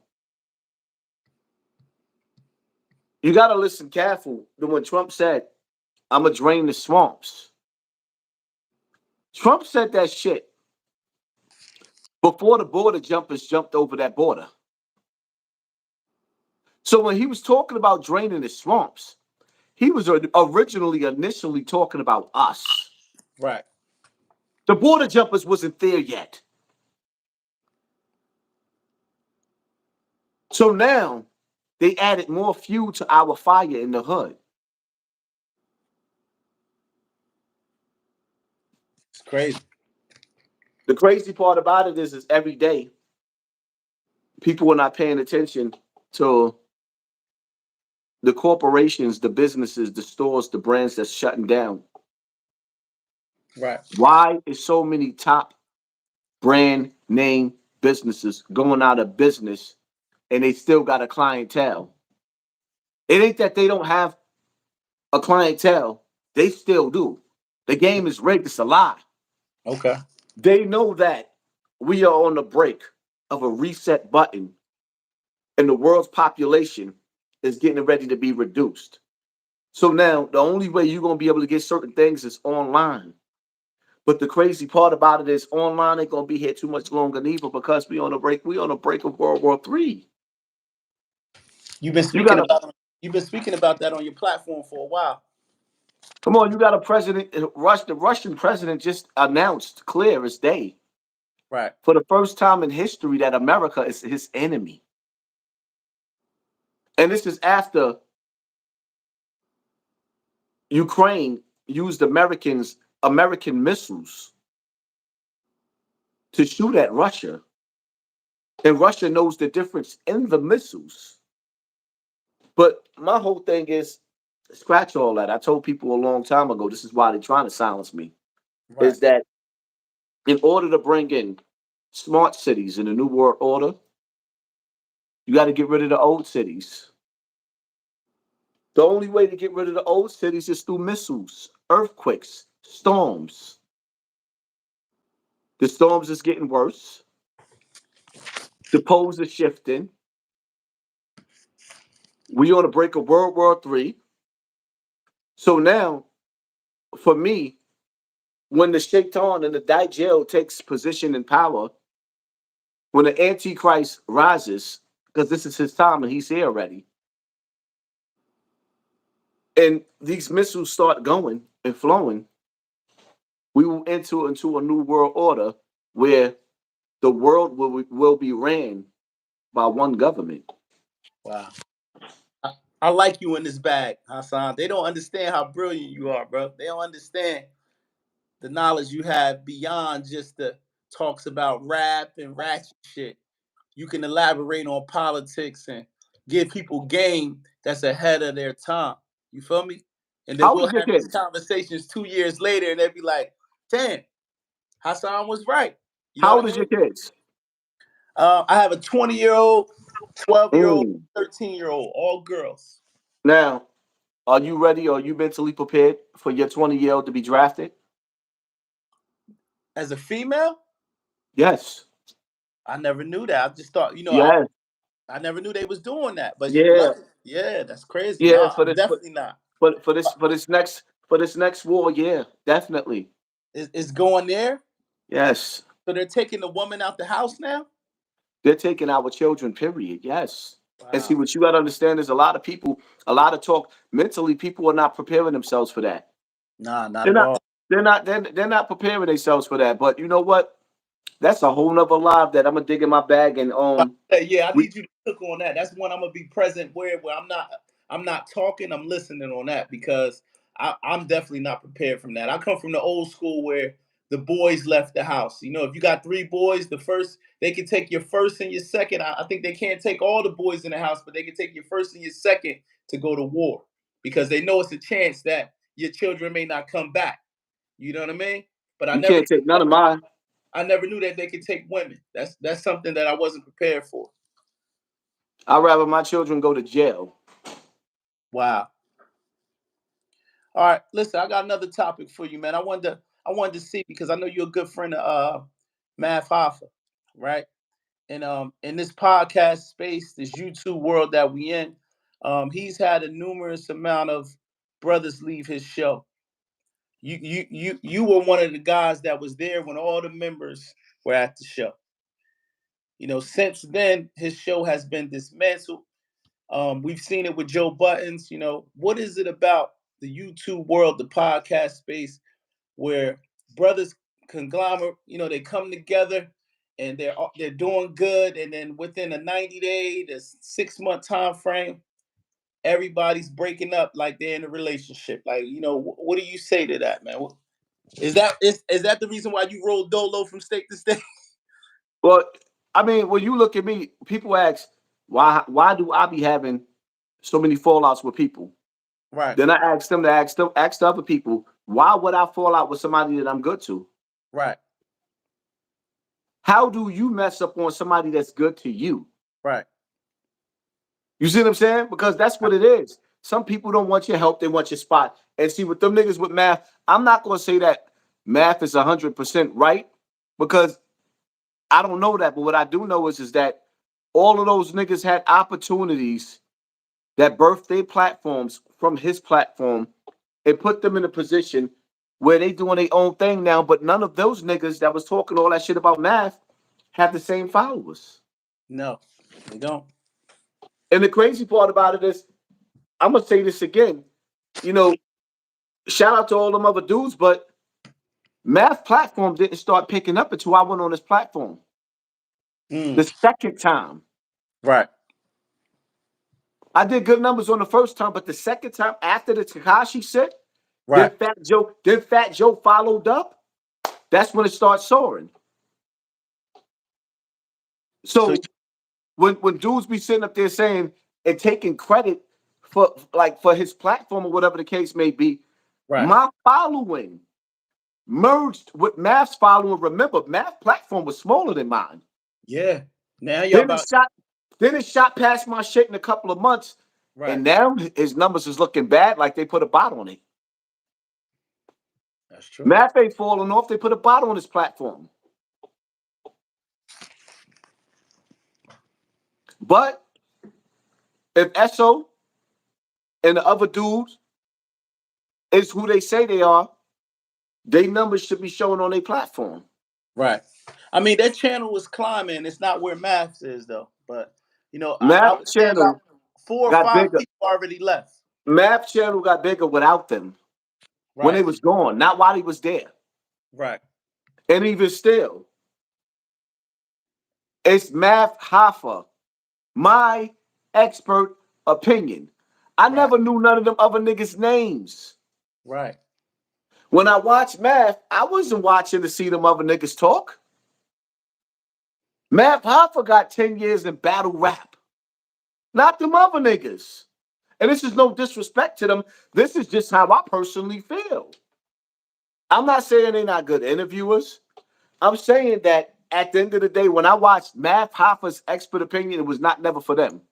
Right. Now, I don't know what made you watch them. What's your opinion I on mean, that? no. Listen.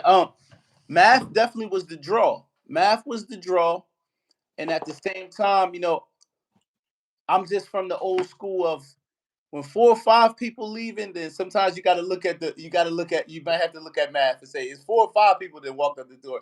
Now they have alleged that it was issues with money, issues with I guess they was being treated, meaning they wasn't being treated right. So everybody has their own reasons why they left. But this is what I will say. I'm gonna agree with you.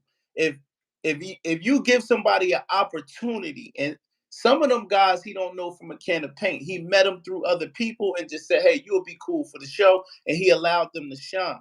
But one thing about sometimes when you allow somebody to shine on your platform, they feel what? Entitled. They see you walk in with a pair of Gucci shoes. What they need now?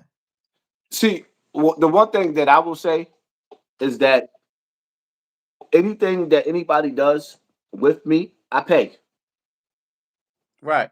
I love being in a position Right. to pay people. If I had Esso and Heineken and all the rest of them, Right. I would have paid them good. I think I would have too. I would have too.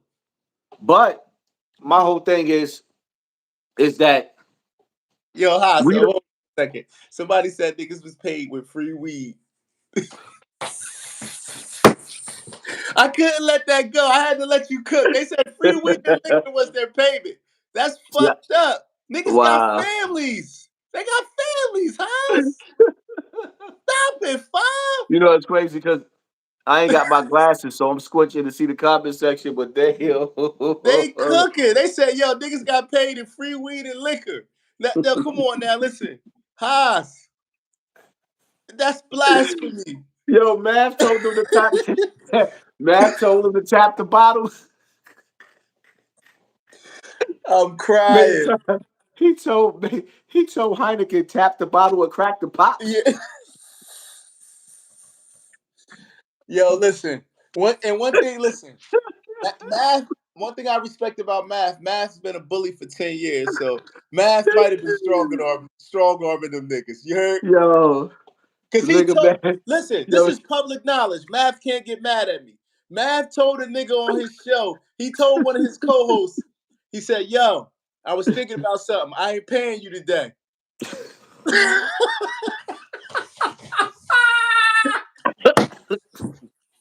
Yo! nah, Mav, How my you nigga, tell a nigga? How you tell a nigga 40 up that? Hey yo, something just came. I just thought about something. I ain't paying you today. You know what I mean? Yo, that nigga I said ain't that. like what you did earlier, so I ain't fucking with you. Nigga, Mav told him, nah, you can't have no Henny. You can't even have a Heineken. Yeah, you gonna drink that Coke Yo, over there. Go drink that Copa. yo, listen. The white man, listen. The Yo, white Mav, man yo, would Mav got niggas never. drinking. Yo, Mav got niggas drinking Four Loko. Look, Boone's Farm. Yeah, Shout out look, to we my gotta nigga stop. Mav. Shout out to Math. But listen, this is public knowledge, and we're not clowning because I know Math got a mean knockout. You heard? But I'm gonna tell you like this: Math told a grown man, "You know I ain't paying you today." Yo, Haas, that would have been my last day too. You can't never tell me you can't bird feed me. I'm a grown man. I Nah, you got know what babies though? to take care of. You heard? The question is, see, for me, I'm gonna tell you something. My payment on Mav platform Right, on this platform would have been the exposure. right, Because once you give me the exposure that he gave them, right, there's no turning back. I already showed that. right, I went on Star's platform, went on Dory's Diamond's platform, went on Sinetta's platforms. Now, when I started YouTube, right. those platforms were big platforms. I surpassed them. You did, yeah. You started on Sinetta shit, right? No, I started on Star shit. Oh, Star. Okay, Sinetta platform was the last platform I went on. okay. So now my whole thing is that niggas be talking, but when I give you the mic, when I pass you the mic, are you gonna be able to rock the mic? Right. Or are you gonna be Yeah. stuck? Because the reality of it is, right, YouTube will test you. That's why when people sit up there. I was Charleston White before Charleston White. Right. Okay, YouTube playing with my numbers. Watch me Yeah. go on this, watch me go on Burger King to flip out. Right. Okay. YouTube playing with my numbers.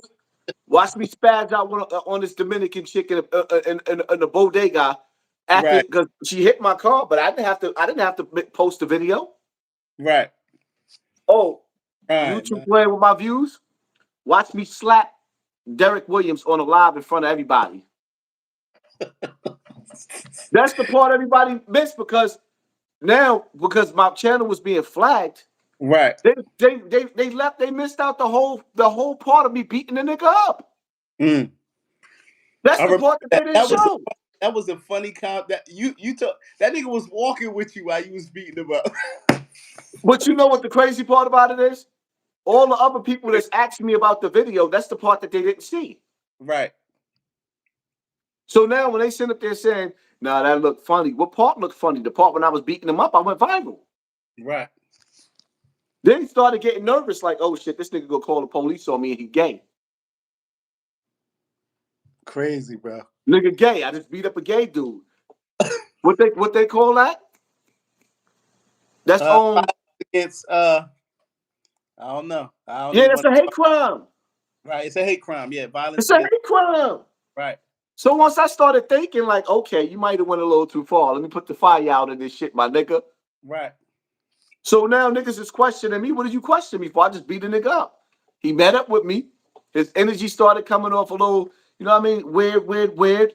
And I'm like, yo, what are you touching me for, homeboy? You putting your hands on me. He Right. said, because I can. And I slapped him. Wow. Why niggas mad at me? Yeah. I went viral. And I went viral. Definitely. Because I can. I smacked the shit out of him. Laid him out in the middle of the street, then had to pick the nigga up because it was a freeway right there. Right. Right. You ain't try to turn no straightening to a homicide. Shit. Just a little bit of straightening. That's all he needed. Every now and then, nigga, I get some straightening, man. It's all good. I'm a better man. I got straightening in the streets. You win. Look what Pop said. Going back to Pops on Friday, you win some and you lose some, but you live. You live to fight another day. Yo, but listen. On the flip side, I wanted to ask you on the calm, right?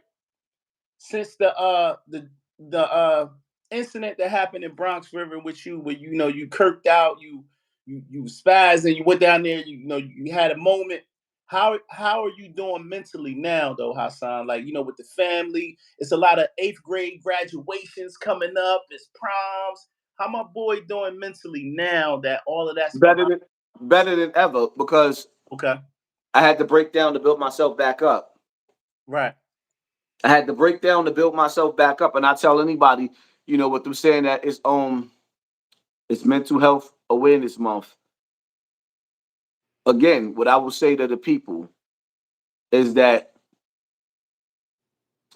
me being in Bronx River, Right. my home, where there's people that grew up with me still living there. Right. Those people ain't come outside to talk to me, pull me to the side, call me. Like, sometimes God will leave you to go through that battlefield alone with the angels protecting you. But you have to make the decision and find your way to peace and balance in your life because nobody cares until you in the casket. That's a fact.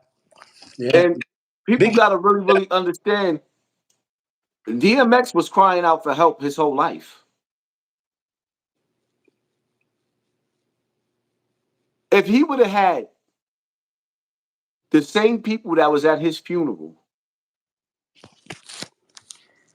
supporting him while he was smoking crack, he wouldn't have died that way. And unfortunately, our funerals turn into gatherings where people have parties and pour out liquor, but won't celebrate you in life. Damn. And it's like I said in my video earlier, if y'all missed the pre-recorded that I put up because they're not sending out my notifications, it's like Michael Jackson, biggest celebrity ever, Right. was crying out for help. He was a drug addict. Prince, one of the biggest celebrities ever, was a drug addict. He was crying out for help. Yeah. DMX was a dysfunctional crackhead, died from fentanyl poisoning. Yeah. And he was crying out for help. The help came at his funeral.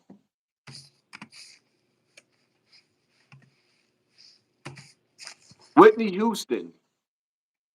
Not only did we let her down when she died in that tub, even though I believe she was executed, Yeah. her daughter was crying out and died the same exact way. So now all the people that love Whitney, that couldn't help Whitney, wasn't Yeah. there for her daughter. Sometimes you got to let go and let God. Because the reality of it is, if you can't find the strength to pick yourself back up, the people going to leave you there. Right. And the people are the reasons why you breaking down, because you ain't getting the love that you're supposed to get anyway. All of us go through some shit. All of us got some battle scars in life being raised by black women in the ghetto. The fact. And Some of us, our fathers being absent. That leaves a void in yeah. your life. Leaves a void in your life. You know what I mean? You had your father in your life? Nah, my father left when I was 2. How did that affect you? My mom told me horror stories about him. You know what I mean? He wasn't this, he wasn't that. Growing up in the projects, my dad used to be outside shooting dice, doing heroin, and he had different bitches. You feel me? He was that nigga. So did you know your father? Yeah, yeah. He came back into my life. He got himself together maybe after when I met him again, I was 10.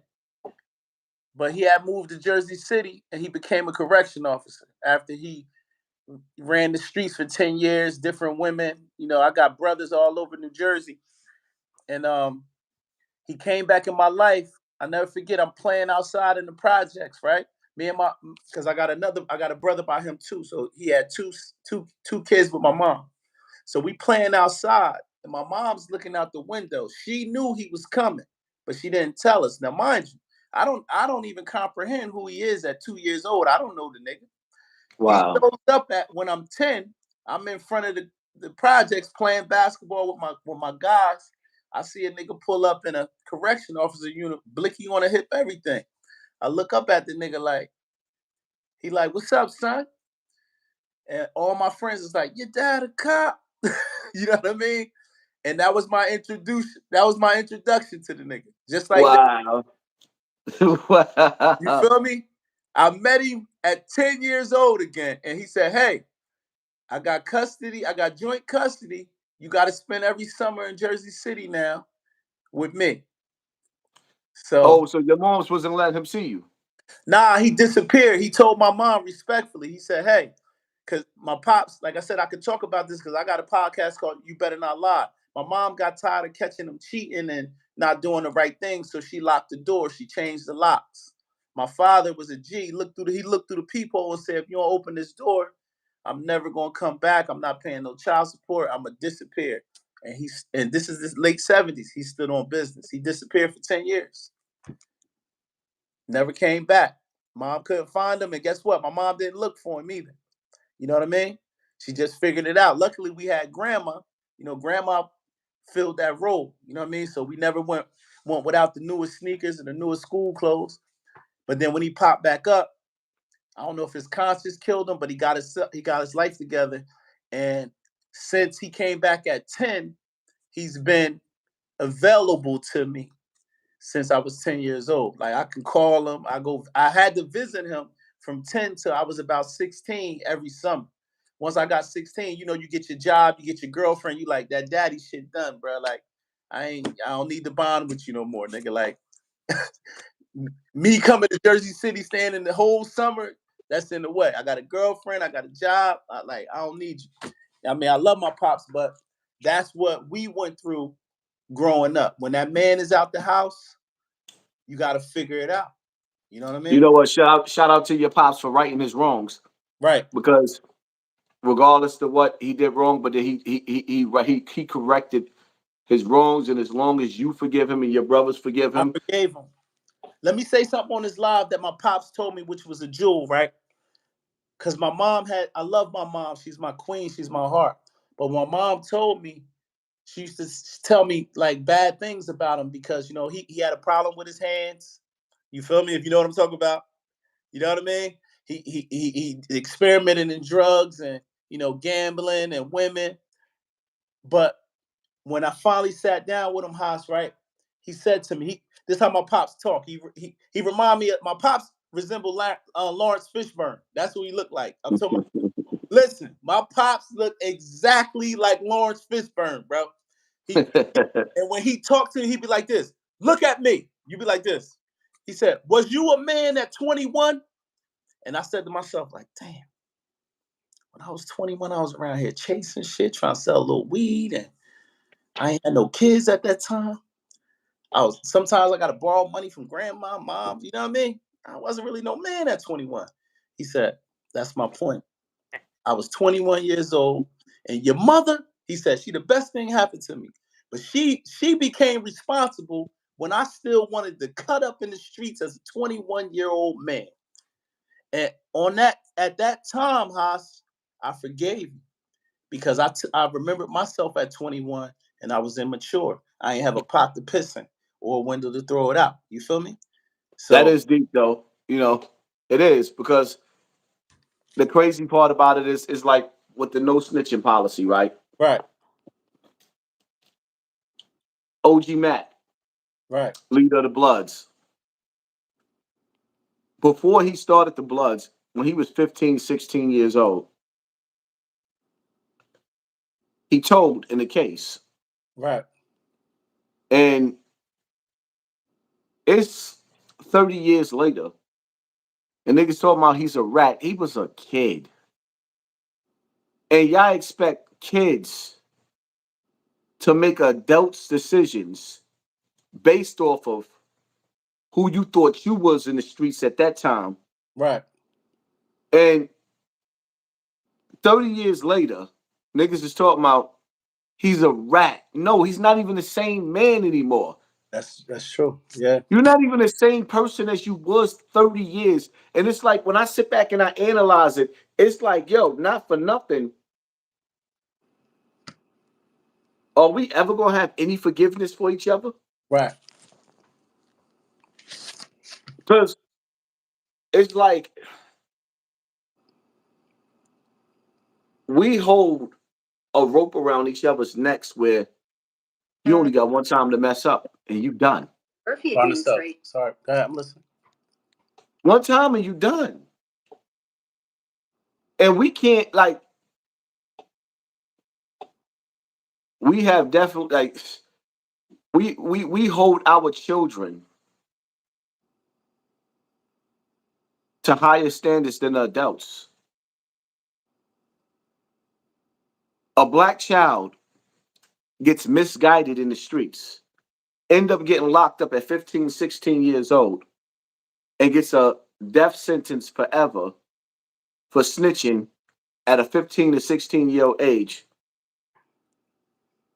And to the point to where that niggas won't even give him credit for creating the UBN and pulling the strongest brothers throughout the city together to form Voltron at a time where racism was going rampant through the jail system. Right, And it's like, damn, we can't win for losing. And no, I'm not going to praise OG Mac because some of the things that he did was absolutely wrong and ignorant. But at the same time, that man made a adult decision as a child that will forever keep him in a dark space. And his hmm, name is exiled. But you got niggas that's standing on a street corner right. constantly every day, spending hours on the block that ain't seen their kids in 6 years, just like your daddy, That's a fact. and ain't looking for them. But niggas is willing to forgive a nigga and call him a real nigga. Yeah, that's my nigga. You front row and center to do a drive by, but you won't drop off no Pampers to your children. Right. Yeah. But like my pop said, at 21, you got to think. Pick what was you at 21? In jail for murder. Was you a good father? Hell yeah. Live with my child inside my house. Okay, but you said you was in jail though. See, the thing about it is, Yeah. I was kidnapped by the same system that flooded our community with guns. Okay. It created the crime rate for me to have to be survival of the fitness. I had to survive the crack ever. I was kidnapped by street culture before the gang culture started Right. growing back in New York, because the gang culture died off and then it came back Right. in the 90s. And my whole thing is, I will never hold myself to blame for me having to survive the 90s. I don't even know how I survived the 90s. But what I could tell you is, a lot of my niggas got life bids in jail. Right. And the ones that didn't get life, well, Terrence just came home from jail. That was one of my right-hand mans. Terrence just did 26. 25, 26 years straight.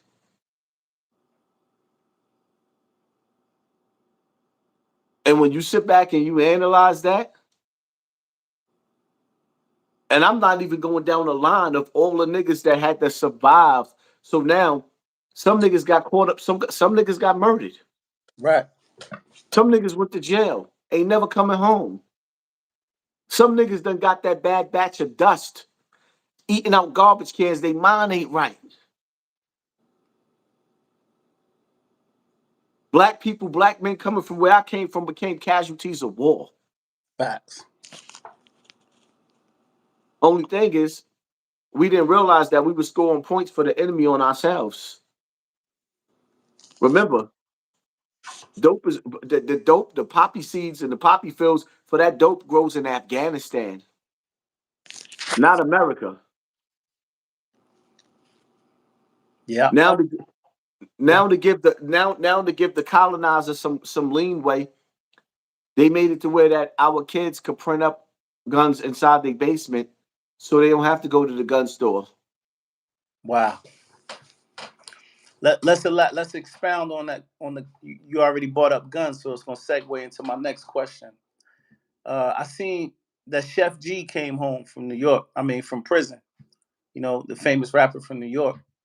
Um, we know K Flock is locked up.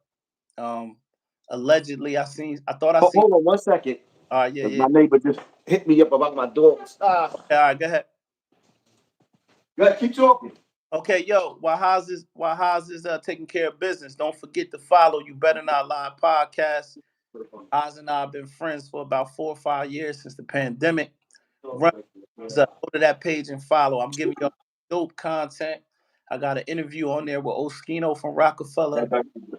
Interview on there with Dutch from Major Figures. Another legend, Santos. I got an interview with Young Buck from G Unit. There's some material on there that y'all could go check out. But I appreciate everybody on this live, man. We tapping in. We just having fun talking our shit tonight, man. Don't take none of this shit personal, you heard?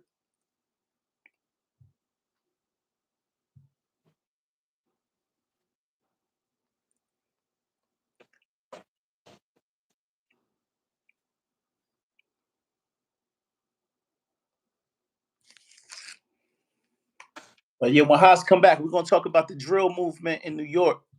The drill movement basically across the whole industry. Is drill still a thing? Is drill still uh, thriving? Like, is it still a genre of music that's at the top of the game right now? That's kind of what I want to ask Haas, because Haas is deep in New York, from the Bronx. You know what I mean? That's kind of where drill, I would say, originated from. Well, it started from Chicago, but the Bronx they got their own like wave of drill right now. So I just want to know, what's the vibes like in New York when it comes to the drill music.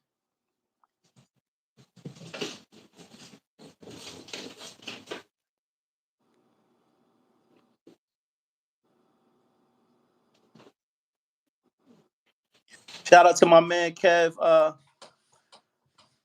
B. It says Kev Buchanan, whatever. What's good, bro? Better Not Lie podcast. Make sure y'all subscribe. Run them numbers up. You heard? I'm outside. Okay, I see people saying drill fell off. You know, Waka Flocka created drill. I guess I can see that. I can see that. Chicago definitely made drill, and I think every other city in America jacked Chicago. So Chicago was the one. Chief Keef kind of started the drill movement, and everybody else are babies of Chief Keef. You know, even the King Vons, the FGB Duck, Dirt. You know what I mean?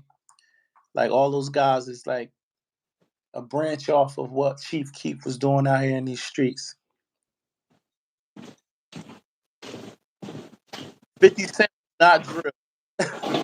That wasn't drill. 50 Cent was a lyricist. He really can rap, and he was a guy that stood on all business. You never heard nothing goofy about 50. So I'm not jacking that 50 did drill. He didn't. But Haas, I just wanted to know, with Chef G walking out of prison right now, and guys like K Flock being locked up, and allegedly, I think I read somewhere that they try to put another body on K Flock. I mean, you would know before I do. You know, you got your feet on land out in New York. But what's your take on this drill scene? And does drill have a shelf life in hip hop? Of course it does. Of course, first of all, what people don't even understand is that we are witnessing Right, the funeral of our culture, our right, music. It was death by design. They deliberately right, made it to where that you can stream music for free so that the artists would right, die and that they can control. Because you got to keep in mind, when Nipsey Hussle bragged about selling 100,000 copies of CDs out of his, he was the last. right, So then you like before him, you had Master P selling CDs. right, Now that everything is digital, you have the shadow ban. Let's just say I sent 1 million people to buy 1 million copies right, of your album. It'll never show up in this web that they have, because they have the power to shadow ban, so that let's, like, when I go live, I'll have, or rather when I put up a pre-recorded, let's say for example, I'll have 100 likes and no views. right. This is an algorithm. This is an AI. This is a calculator. You telling me that the calculator is miscalculating? How does that work? They control it. See, I think that the offices at YouTube, just let's take somebody like you. They might get pissed. They got to cut that check every month. You know what I'm saying? They like, oh, he's killing us. He's killing us. Let's go play with his numbers. They might get pissed. You know what I mean? They controlling the data. They controlling the numbers. You know what I mean? So It's not even about the pay. It's not that YouTube minds paying. What it is about you are an influencer. right, And they also realize the power of like, share, and subscribe. right, All of that is a track to right, see exactly who is the next Messiah, right, who has the potential to move the crowd. right, If you could get 100,000 people to follow you right, in a world where you on Facebook and niggas ain't even liking your posts, if you go to my Facebook, niggas don't be liking my posts like that. I got thousands of followers. And that's because that algorithm play military mind game as well. So right. now YouTube is the hardest stage. It's easy to get somebody to follow you on Instagram or look at your shit. YouTube is the main stage, the hard stage. It is. Because Instagram, I think that's the word, Insta. You get that instant gratification because somebody can swipe and like. YouTube, a nigga got to type, a person has to type in and go to your page. They got to want to go there. And one thing about people, we don't, it's like to get them from Instagram to YouTube, it's a task for some of these people. Like they just have a short attention span. But somebody like you have your built-in audience. So I'll see you go on Instagram and say, I'm going at 9:30, I'm going live at 9:30, and your traffic will just know to follow you there. But that's something because you put the work in that they already know that they're going to get good entertainment. But for the average Joe Blow that just jumping into the YouTube game, you can do well with a video on Instagram. You go to YouTube, it got 40 views. Big Dame said drill started in L.A. with the I guess not crops, he mean Crips and Bloods banging on wax. I'm not sure where it started at, but wherever it started at, it needs to be cleaned up because I'm not gonna say that I don't like drill music. Some of the drill music is dope. I Right. like King Von, Right. but what I don't like is I don't like This and the Dead.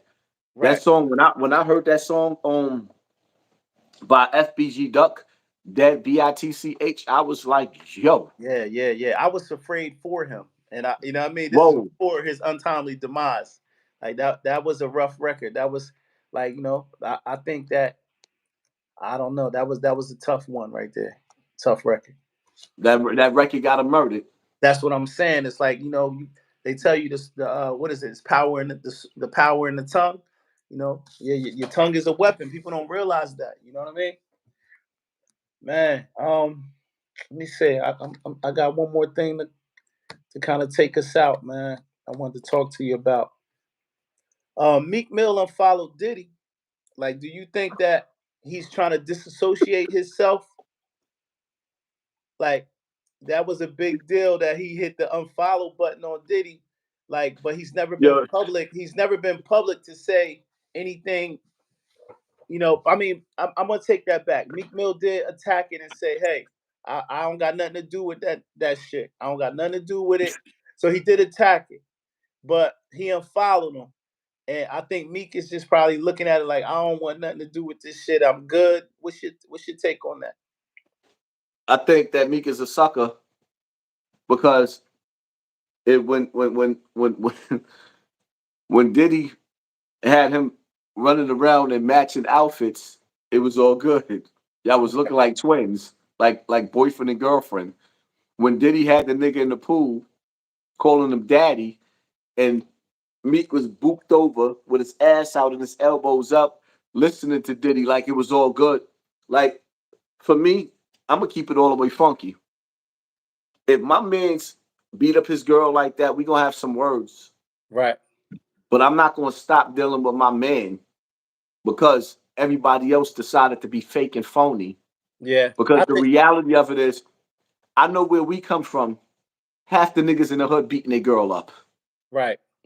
I think So I think I think it don't have nothing to do with the stuff he did with Cassie. I think it's more like it's his affiliation with Diddy has caused people to second guess his manhood.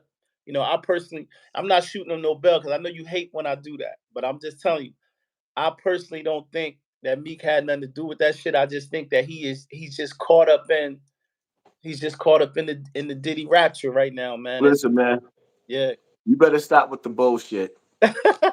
you terrible for You that. better stop with the bullshit I'm being because serious though. so let me ask you a question. Right. What oh, Because I wait a mean, minute. go ahead. Hold on, wait a minute, All right. wait a minute. I know you ain't about to play that tape because that's AI. No. Images of Meek Mills with the dirty braids. Right.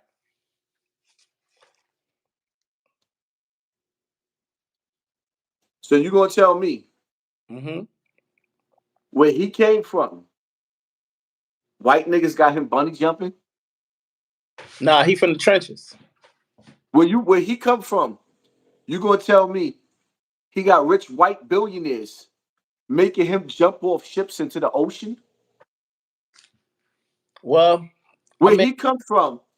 He in swimming pools with rich black men calling him daddy.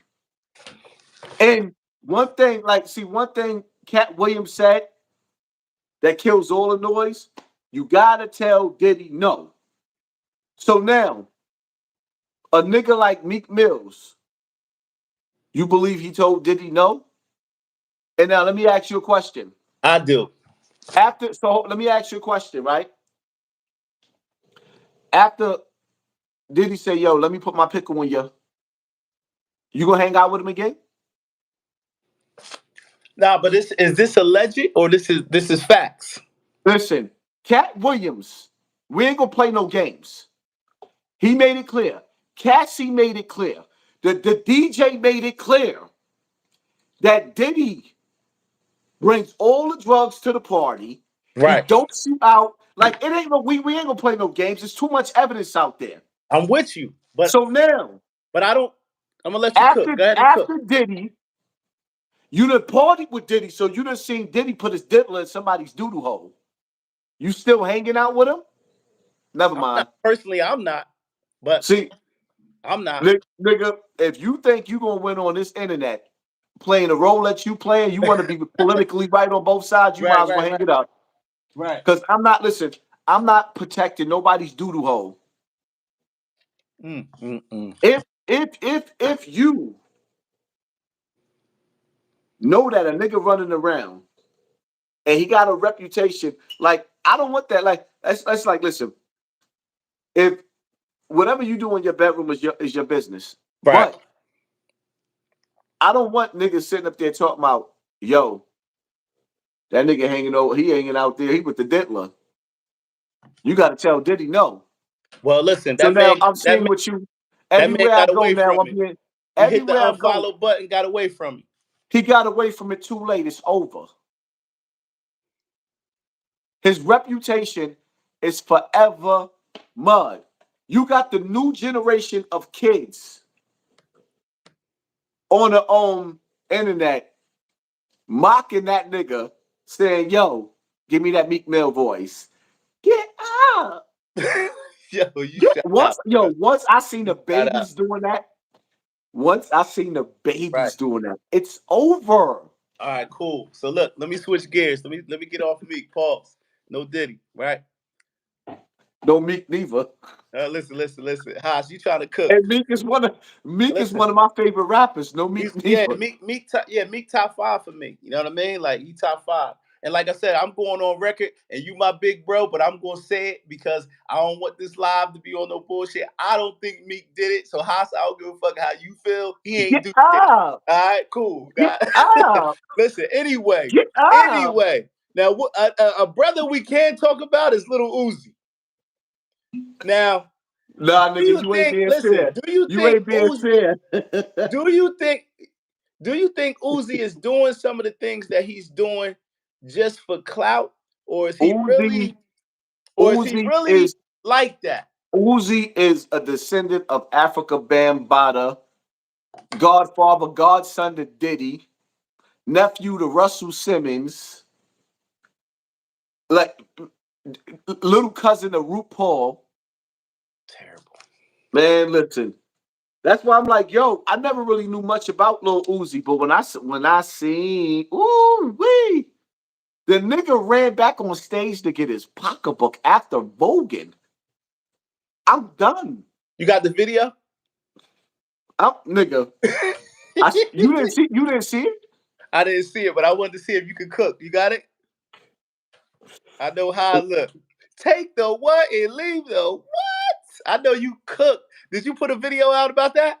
Little Uzi goes back on stage to get his pocketbook.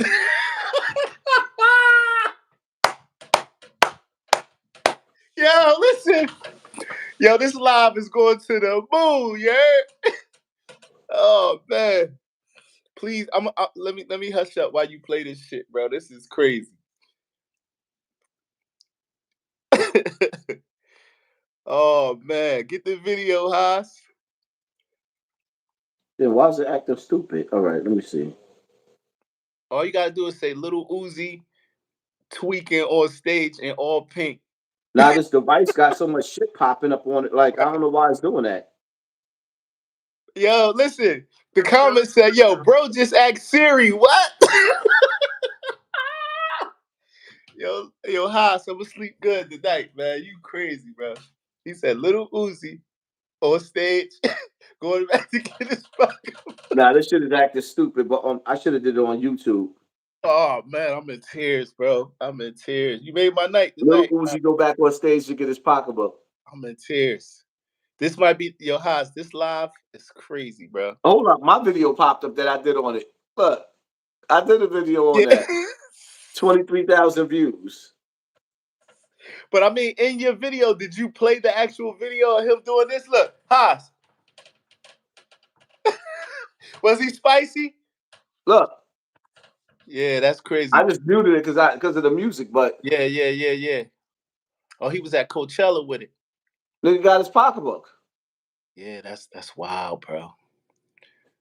That's yeah. Ew. Right. Ew.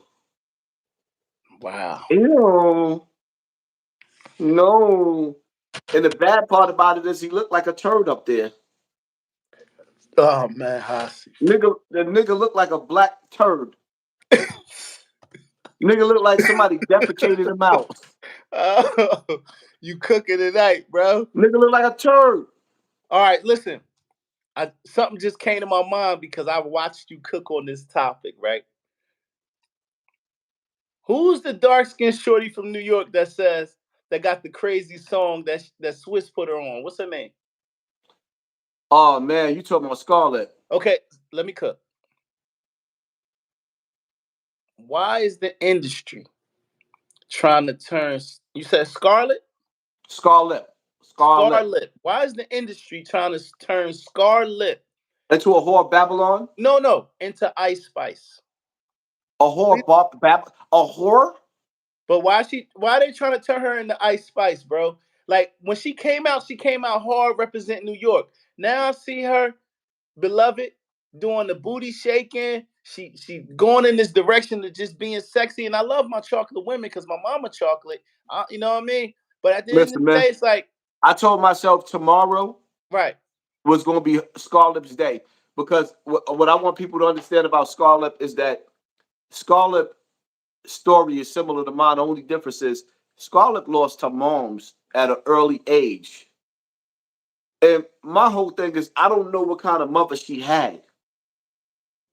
But do you think you're making your mother proud? You selling your integrity for attention? You want people to see your nasty cellulite ass? You must have seen the new video. Yes, I seen the new video, and it hurts me because I love Scarlett. It broke my heart. So She came out as a victim. Right. And now, first of all, for Scarlett to come out as a victim of abuse, right, and then turn around and display your body like that, it just doesn't add up and fit. Right. It's disgusting. But it's disgusting. Who do you think is telling her that this is the direction she needs to go? Like, I think that she needs to continue to make street music. You asked her the wrong question. You just asked the total wrong question. My question to you is, why Swiss Beats ain't tell her to put some clothes on? Why Alicia Keys didn't tell her to put no clothes on? Why Busta Rhymes didn't tell her to put some clothes on? Wow. And the list goes on. She got all these grown men, but you know why they ain't tell her? Because the industry did them the same way behind the scenes. You didn't just get to where you was at because you could sing. Right. Wow. Nobody goes through that industry without being untainted. And you can look at Scarlett Patel. She done had about 50 Diddy parties in her. Dang. But see, the whole thing about it is what people don't understand is Diddy ain't the only one throwing parties in the industry. Oh, yeah. And if you want to make it through the door, you got to go through those parties and you got to be a part of that. So you might find yourself in a party in one of those rooms. And there ain't no telling who gonna be on you. I just wish you the best of luck, man. How you like Buster new weight loss? I mean, they telling us something without telling us something. You got to get your body prepared. Right. You got a bunch of impurities in your body. Now you got to burn them out. These celebrities are telling you something. You got celebrities that's canceling tours. You got celebrities that's building doomsday bunkers. You got celebrities that's actually giving up their own rights to be in America and founding buying homes in Africa. Why? Right. Is it the up and coming war that's going on? Is it World War III? Is it the That, is it the Planet X, the Nibiru? Is it solar flares? Is it the planetary alignment? Is it all the above? Is it the second coming of Christ? Inquiring minds want to know. yeah, you Is just it the got pole shifts? I rock with the big homie Haas, Michael Mayo on the check-in. Thank you for sponsoring this War True Halls of Fame. salute, True Horse. Yeah, that bothered me today. I saw the video, and at one point, because I know she's older. She's older than 21, so I'm allowed as a 40-year-old man to check her out. So I was like, it ain't look that bad, but she just looked like Scarlett just looked out of her element, and I was just concerned. As a You know, father, I was concerned as a father. You know what I mean? see, that's my whole thing right You know there, what I right? mean? It just made me say, like, I wish she had people in her corner and say, baby, you ain't got to do that. Don't listen to them people in the office because they telling her sex sells. See, my thing is like this, right? That I want people to understand is that I'm creeping up on Right. 50 years old. Defendi. So at 30, I'd have been looking at her like, all right, look at her body. At 40, it's like, you my child now. Creeping up on 50 years old, I'm 47, going on 48 years old. In September 3rd, I'll be 48. Right. I am looking at you now like I'm old enough damn near to be your grandfather. Defendi. And my whole thing is, I see a spell Right. of evil, the Jezebel spell being cast on our women. And it's scary because sex is one of the number one things that's destroying the black Right. community because we're bringing kids in the world that we cannot take care of. Right. And by the time our children get grown, we still mentally trying to figure it out, which means our children is having to survive this world and survive us as parents at the same time. And nobody's going to admit that they're raising their children dysfunctional because they're real niggas and bad bees. Right. And when you sit back and you analyze it, it's like, okay, well, damn. If all the real niggas is on the street corner, who's at home with the kids? You know who home? Nana. Nana. And when Nana dies, the kids is devastated. Yeah. Right. When Nana dies, the kids is devastated. Devastated because Nana the only one that made sure they ate. They had good, clean school clothes. They went to bed on time. Guess what mom's doing at 45? She's still trying to be lit. You know what's crazy to me? The fact that I'm looking at senior citizens that's 60 and 70 years old that's actually footing the bill Right. for the whole family when niggas is running around 30 years old Right. and 20 years old and 40 years old. You got all the energy. They on their way to the deathbed and y'all still sucking money out of them. If my grandmother was alive, I couldn't even fix my face to ask her for money. Mm-hmm. I couldn't even fix my face to ask my grandmother for some money if she was still alive right now. Right. Monty 312, enjoying listening to y'all kick it some knowledge while I'm at work. Shout out to you. I'm hoping we making your work day go by, Yeah, even though this live is about to come to an end. Well, we've been live for like 3 hours. man. This is classic right here.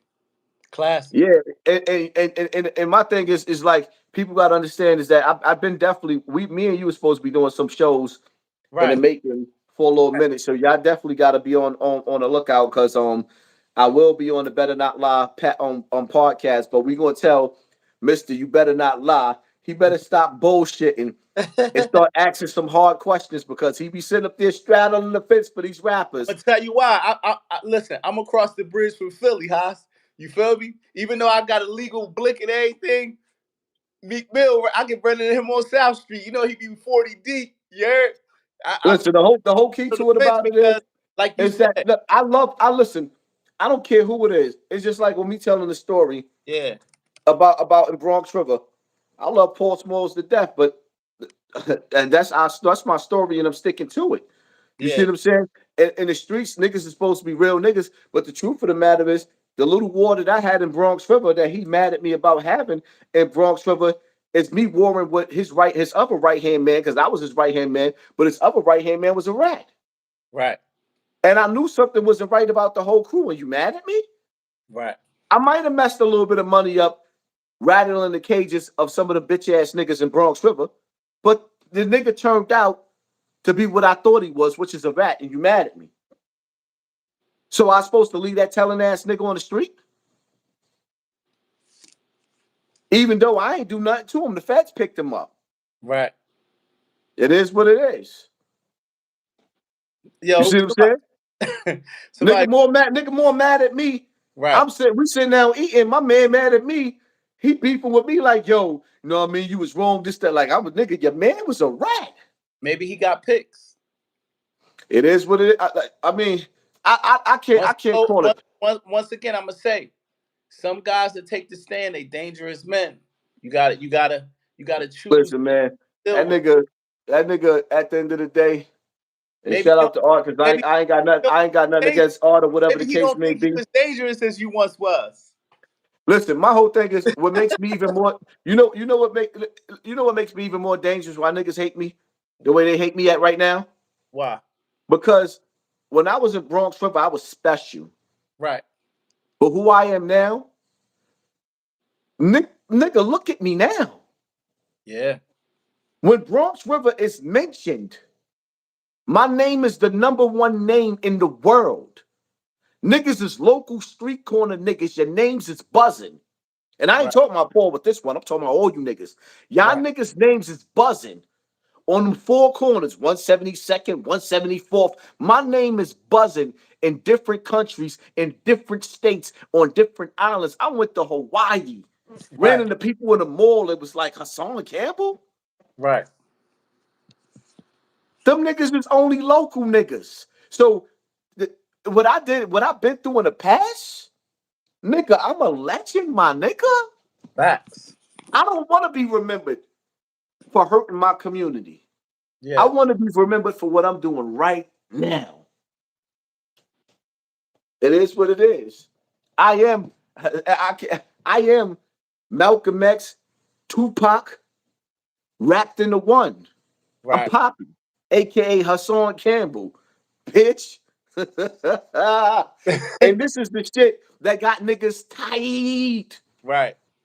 Because niggas are sitting up there shooting the TV screens right now. Yo, on the out, and then I'll let you go. I seen something that said Method Man said he not doing Summer Jam no more. Did you do the knowledge of that? Like, what happened with that? why why is Method Man giving up on Summer Jam? I seen Because it. he decided to get up there and do that stupid ass dance. What dance did he do? And And he wasn't feeling it. listen, first of all, you know what I hated about the Zulu Nation?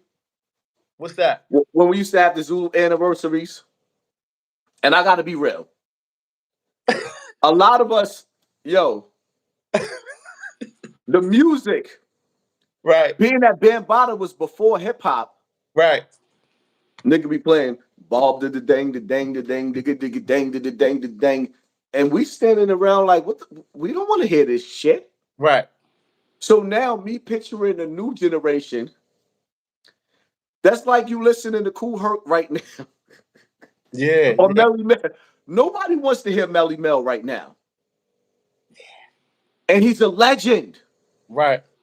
So now you got Method Man and Redman doing that stupid ass dance. Mm. First and foremost, Have you before you hold cook? on. Let me Right, ask you a question. right. When was the last time you seen people dancing? Have you been to parties lately? Niggas Nah, don't dance no more. nah. They They play standing in ball. the party playing with they nobody. So now you got these old 50-year-old rappers. Yo,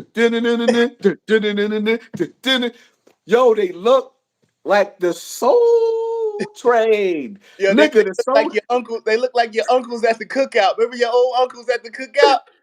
Yo, no, nigga, they look like the Soul Train. Do you know what the do you realize that you can't get kids today to watch the Soul Train that we used to watch back in the days? No, they're not watching that. Man, this is dumb. Hell no.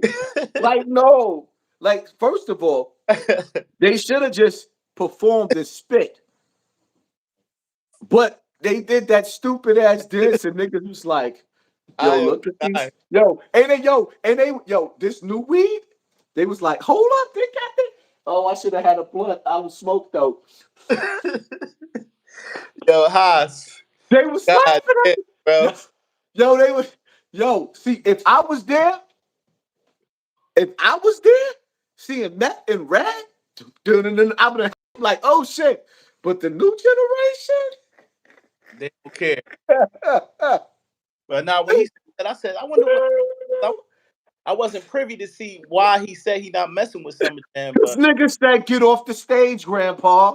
damn, that's crazy. Yo, as a New Yorker, have you ever frequented a summer jam? Nope. You didn't get Absolutely not. no concerts for you, huh? No, actually, I did concerts. Right. I just never put like I did them behind the scenes as far as like security. Okay, I got you. I did most of the big like I've done most of the big venues, like being with Zulu Nation or being with Right, even before Muhammad Stanley Bell created the Zulu Warriors, right, Shaka Zulus used to do security and bodyguard a lot. I bodyguarded a lot of stuff. When I came home from jail right. at the MTV, I bodyguard Busta Rhymes at he did MTV Live. Okay, I was there. Me and F pulled up on the nigga. He was scared to death because he right, met us for the first time there, whatever the case. I never even got paid for that fucking day. right, Yeah, so you know what I mean? Nigga held Buster. I did security for a lot of dudes. right. Shit, Ja Rule. I did security for a lot of dudes. I did security. What's that weirdo ass nigga? What he The saying? nigga that the nigga that had all them kids die at that goddamn concert. Oh yeah. That's the nigga. He from Astro shit. Texas. Astro World nigga. Travis Yeah. Travis something. Travis Scott. I got Yeah. pictures. Well, I got pictures doing Word. security with him. Okay. With Ja Rule. I did mad celebrities. I was doing security Right. when I was with the Zulu Nation. Okay. Yeah. Right. So let me So ask I've you this. definitely behind the scenes, I've definitely been around. Right. You know,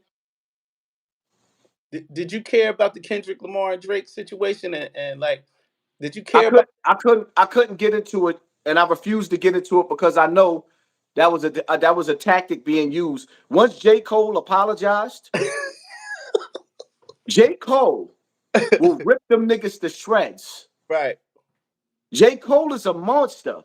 right. And you know what? Honestly speaking, I don't even listen to J. Cole like that because I don't listen to music like that. And just like with Kendrick, like, but at the same time, we don't know if like Yo, the comments is crazy. They putting old men emojis next to Method Man name, yo. Them niggas is on cooking some real shit though. Meth. But Meth, Like, respect the Meth, he's a legend. We ain't gonna disrespect his legend, his no, legendary no, no, no, no, legend. no. We gotta be real. Yeah, no, we It's been not disrespect. right, First of all, they disrespected themselves right. when they common sense didn't tell them that they're not supposed to be performing with Ice Spice. No, not at all. You're not supposed to mix that. Nah. If they was going to do a summer jam, Right, it should have been 2 days. right, You do the legends, right. then you do the youth. You can't put Method Man on stage and Redman and then bring out Scarlett. Right. I don't even understand them using Busta Rhymes to co-sign Scarlett when our generation ain't listening to that little bitch. But the kids are, because she famous on TikTok. When was the last time you put her in your playlist? I didn't. I'm sorry. Now, everybody that's watching me, if you got Scarlett in your playlist, Right. press 1. No, if you got Scarlett in your playlist, press yes. If you don't, press no. Right. No way, Jose. No way. Well, when she had that song, Move, New York, that's the New York record, everybody was listening to that. Listen, let me explain something to you. When I heard that song, I got mad. Right. Because she robbed Onyx. I got you. Yeah, I remember that. Back up. Back the fuck up.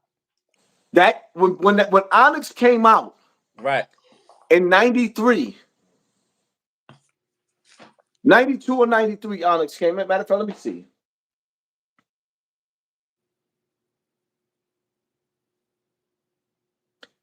What year did Onyx debut their first album? I'm gonna say that was 92. 93. 93. March 93. 93 went. It was two albums that I was listening to back and forth in 93. That was Onyx and it was Silk, R&B. Let me lick you up and down. Yeah, till you say, you know what? Because 93 was a special summer. Right. Why is that? Because there was just so much going. First of all, that was like it was like that was me. Right. In my prime. Right. Shit was real. Niggas was making babies during that time. Right. So you went from beefing in the street, walking with headphones on, listening to MOP, and no, not Andy up. Say what, say what, say what. I'm packing through still. How about some hardcore? Didn't that come Yeah, out? we like it raw, yes. When in the headphones. Yeah. Yo, I remember, let me tell you something. Let me tell you a story, right? Right. I was walking from Bronx River to Landberg. Right. It was a snowstorm. Right. I got a Mac 11 up under my shirt. Sheesh. I got my headphones on. I got a Mac 11 up under my shirt and a 9 up under my shirt. 2 guns, ready for war. Walking to Landberg. A car came and lost control. I'm listening to MOP when the car hit me. Shit knocked me up in the air. Fell on my back. I'm looking up. Looking at the people trying to pick me up and get an ambulance. When I realized and remembered I had them guns on me, I got up immediately. I'm all right. Right. And hopped my ass back all the way to Lambert and went upstairs because I had a crib over in Lambert, 2094, apartment 4Q. Right. Yeah. It was like one of those buildings where you could come in through the back on West Farms, and in the front of your buildings is on the other side. So you could leave out of your back on one side of the neighborhood and go through the front on the other side. Yeah. And then the 4th floor and the 5th floor was really the same floor. You could go inside the apartment because it was an upstairs and a downstairs inside the building. Yeah. Yeah. That's crazy. Shout out to Lambert. Everybody in Lambert. If you from Lambert, you know. Shout out to anybody from Lambert in the building, where you at? Shout out to the 169 in the Bronx. That's my little stomping grounds over there. You heard? Talk about Webster? Yeah, Washington and all that. Gun Hill. Where Washington? Yeah, the 9. Yeah, I got some Yeah, guys. back in the day. Yeah, back in the days, the 9 was nothing to play with. You know Jizz? You know Jizz from the 9? I don't know if Nah, I don't know Jizz. Huh? Nah, I don't know Jizz. Yeah, good. Listen, the 9 reputation is legendary. I know. Once I used to look, the BX55. I think it take you to the 9. But I used to catch the train from Trenton, come up there. I had some niggas in Washington over there. I used to slang my little weed over there. You know what I mean? It was love. And listen, not to bring up my homie, Because I know you guys, I don't know if y'all see eye to eye, but you know, Z Banger my folks too. That's how I got introduced to the Nine through Z and Jizz and all them niggas, man. Control, all them niggas over there. You heard? When So you met Z Bank on while you was online or offline? hell no, I met Z Banger in the streets. Yeah, that's what I'm saying. That's why I'm like, niggas is asking when I was on 050, I'm on 050, niggas is asking me about Z Banger. Like, nigga, I was in a penitentiary with that nigga. Yeah, Z official dude. He told you that we was in jail together, right? Yo, yeah, listen, when you and Z had your shit, I stayed out of it. That's big bro. He got mad at me. I love Z. He got mad at me because I'm gonna keep it tall. Like I'm gonna say this because I'm a real nigga. You know what I mean? But Z didn't want me to fuck with you. And you know what I mean? And I told Z, I said, Z, I met HASSAN through you, but I don't have nothing to do with you and HASSAN politics, bro. Like, Did he tell you that he apologized to me? nah, we haven't talked because me and Z, we had some words behind the scenes. And I just, instead of going at my brother and saying disrespectful things, you know, because Z came out of pocket with me. But instead of going disrespectful for him, because he my OG, I just bowed down and just said, listen, you got it, Z, because he was mad that me and you was rocking out. And I told him, I said, yo, listen, at the end of the day, I got a business relationship with Haas, bro. Like, I don't get into the politics of what y'all got going on. I got mad love for Z. And listen, I'm gonna say this on your platform. I would never cross Z. I would rather just leave Z alone than to ever talk bad about him. And I'll let him talk crazy to me because I know he got love for me. He just Z love hard. You feel me? But at the end of the day, I met Z offline, like in the 90s. You know what I mean? We was all in Atlanta living in one crib together. You feel me? You know what I'm saying? So Oh, I remember when he moved to Atlanta, yeah, right? hey, I had a record deal in the A. I know his man Low. His man Low was from Jersey, but he from the Bronx too. But he migrated to Jersey. So when his man Low got a deal, his man Low moved to Atlanta. He knew I rhymed and he knew I was hot. So I was in college. I got the call from Low. He said, "Yo, I got signed with this label called Red Zone Entertainment down in the A." He said, "I got signed. I told him about you." And then they heard me rhyme over the phone and flew me to Atlanta. When I got down there, Z in the crib, niggas had AR-15s, whole bunch of Bronx niggas. Nigga named Pop down there. Everybody and all these niggas was from the Nine. I don't know if you know a nigga named Mr. Raj. You know Mr. Raj? Now I don't know him, Okay, but but what all these I'm gonna I know he was down there with Pimp Sally. that's a fact. We was down there with nothing but celebrities. We was signed to a nigga named Tricky Stewart. He put out Blue Cantrell, that song. She's had that song, Ladies. If the fellas want to get buck wild, you better go Yeah. hit them up style. Yeah, we was signed to that label who put her out. We was the goons. I'm gonna tell you what happened. The Bronx niggas robbed the studio. That's how we got all kicked out. They kicked us out of Atlanta. They said, yo, they wasn't putting niggas out fast enough. So niggas went in there and took shit, bro. And then me from Jersey, when I came to the studio, they had a sign that said no rappers allowed on the door. You feel me? We all had to go back to New York and Jersey, bro. But we was down there living like kings though for a while. That's where I met Z. We was in the trenches, like stealing food from grocery stores. Like we really got a brotherhood. So I can understand him being upset at me, but I'm like, yo, listen, my nigga, this is business with Let me HASSAN. tell you something, man. Yeah, I'm gonna send you Z right. Banger's text messages. He apologized to me. As he should. I told him But that my too. whole thing is Yeah. my biggest regret was helping him on YouTube. Why you say that though? Because that's where we lost our friendship at. Okay. When he got envious and he got jealous because he felt like I wasn't doing the right things by him. Right. Like, first of all, I'm gonna explain something to y'all, right? That I learned. I learned without going through the door.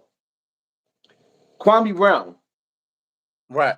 came on YouTube. Right. Kwame Brown, my dog is snoring. Shut up. Kwame Brown was doing numbers like I've never seen. Right.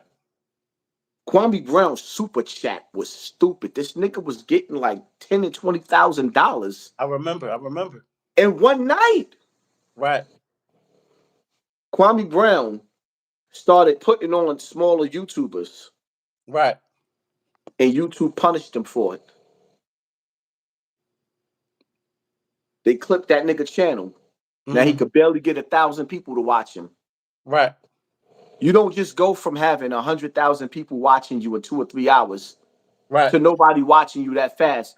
YouTube did that to him because I learned, like, when niggas be looking for me to share them in my community tab and stuff like that, I be careful with that because YouTube might allow you to get numbers, but Right. they ain't allowing other niggas. Z Banger, I just shouted him out, promoted him as much as I could. Right. That's where people knew him from. I tell Z Banger, I say, yo, Z, stop sharing that female chick, Michi X. Shout out to Michi. I ain't got no beef with Michi. Right. Stop sharing her stuff because she can flag you and take your channel. Right. You keep reposting her stuff, and some content creators don't like that. He got mad when I told him that and got egotistical and went on a rampage and started dissing me because during that time, if a nigga dissed Hassan Campbell, you get 100,000 views. Yeah. YouTube, see, whoever's working at YouTube started getting wise and they started realizing we not gonna. But what they used to do was, if people was dissing me, they would give them the most views. Now that they're trying to use bots to kill my name off, this videos don't go nowhere no more. Whereas last year, if you would have did that, Right. 100,000 views, 30,000 views. For this is why 10 Toes Down, bum ass, and others made it to get 50,000 subscribers for making videos about me for 2 years straight, nonstop. So me helping Z Banger was the destruction of our friendship. Right. If I Well, I would have hope. never helped him in that way, and I Right. would have just left him struggling with his girl stripping and working. Oh, you wilding. No, Yeah. the truth is the truth. A Well, lot of niggas, I'm hoping yo. listen, a lot Last of time niggas, I spoke to him. a lot of niggas was in the strip club. They know him. Right. He run with Pimp Sally. There's no diss in that. That was his lifestyle. He's Right. a pimp. There's no diss in the truth. Z Banger was my nigga to the point to where that him and Smokey was in jail, and Smokey was supposed to be his cousin Rest in in peace, jail. Smokey I, passed. You talking about I Smokey that passed? Smoke that I cut. Did Smokey die though? I don't know. There's a Smokey from the Bronx that passed away. That's their man. But I mean, I don't know if it's the same Smokey, dark skin cat. Dawes, your complexion, I cut him. Yeah, yeah. All right. Wow, wow, I cut wow. him in jail. Smokey was a live wire though. They all Z niggas from the nine talk about Smokey. They got tats that say rest in peace Smokey. So I'm thinking, Nigga, I cut the nigga in jail. wow. I cut him in jail, came home, moved in on 1458, moved back in on 1458 Webster. I was in and out between Webster and Bronx River. Right. I pulls up. I see the nigga Smoke. When he came home, I came up. Now we both home, boss. I caught him on Webster. I saw him. He was going to the mechanic shop that was right down the block towards the left from 1458 on Webster. He went to the corner mechanic shop to get something out of there. I followed him, backed him down, and I asked him, "Is it on or is it dead?" He was like, "Nah, we leaving that shit in there." And we left it, we left it as that because the truth of the matter is, Smoke was my nigga in jail, but I was Muslim and blood at the same time. But I was Muslim, serious about being like protecting Muslims because in HDM in that house that I was at, it was like he started wilding out on a weak Muslim. Then he disrespected the imam, and we had a tight circle in there. So when I told a nigga to chill, like, yo, you know what I mean, chill, me and Smoke was cool. Me, Right. Smoke, Z Banger, AZ, another nigga Freedom. I had the house. We had the house together. Niggas was getting it on together. When Z Banger left the houses after that, when I cut Smoke, because Z Banger got it on, he was getting it on with a Latin King, and he was winded, and the Latin King was getting in his ass, and me and Freedom stomped the nigga out in commissary. And when the squad came in, me and Freedom just turned to the side, and Duke got back up and started fighting Z Banger, and that's how they both left the house, went to the box. Me and Z Banger was getting it on in jail together. That was my nigga. Now he's He come, alive. Why? not on, hold up. Hold up. He a real nigga. He a real If nigga. you know Z Banger like that, then you know he also told you about the night that I got shot. Yeah, I think the night that y'all was in the club together. Or Yeah, the I got locked up. bar. There was a bunch of bodies laid out outside.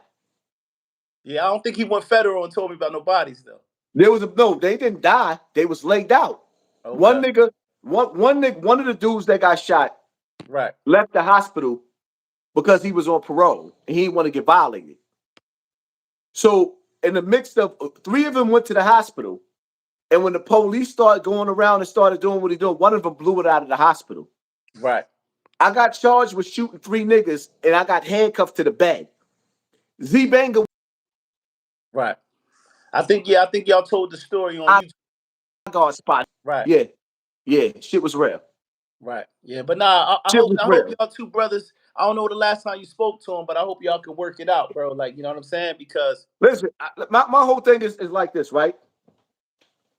Me and Z Banger, I planned on going to the A to see that nigga and spending time with my nigga. But after we fell out, the reason why we fell out, I could forgive, but I can't forget. I wasn't even making no real money on YouTube at that time. right.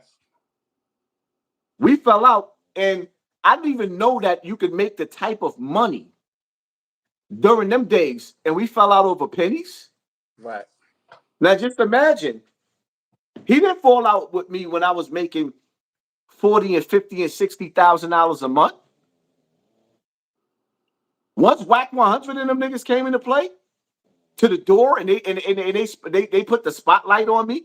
Me going on an academics platform and sitting down with Whack 100 was the worst thing that I ever did, because now they put me in a limelight with them and exposed the fact that I didn't go through the door.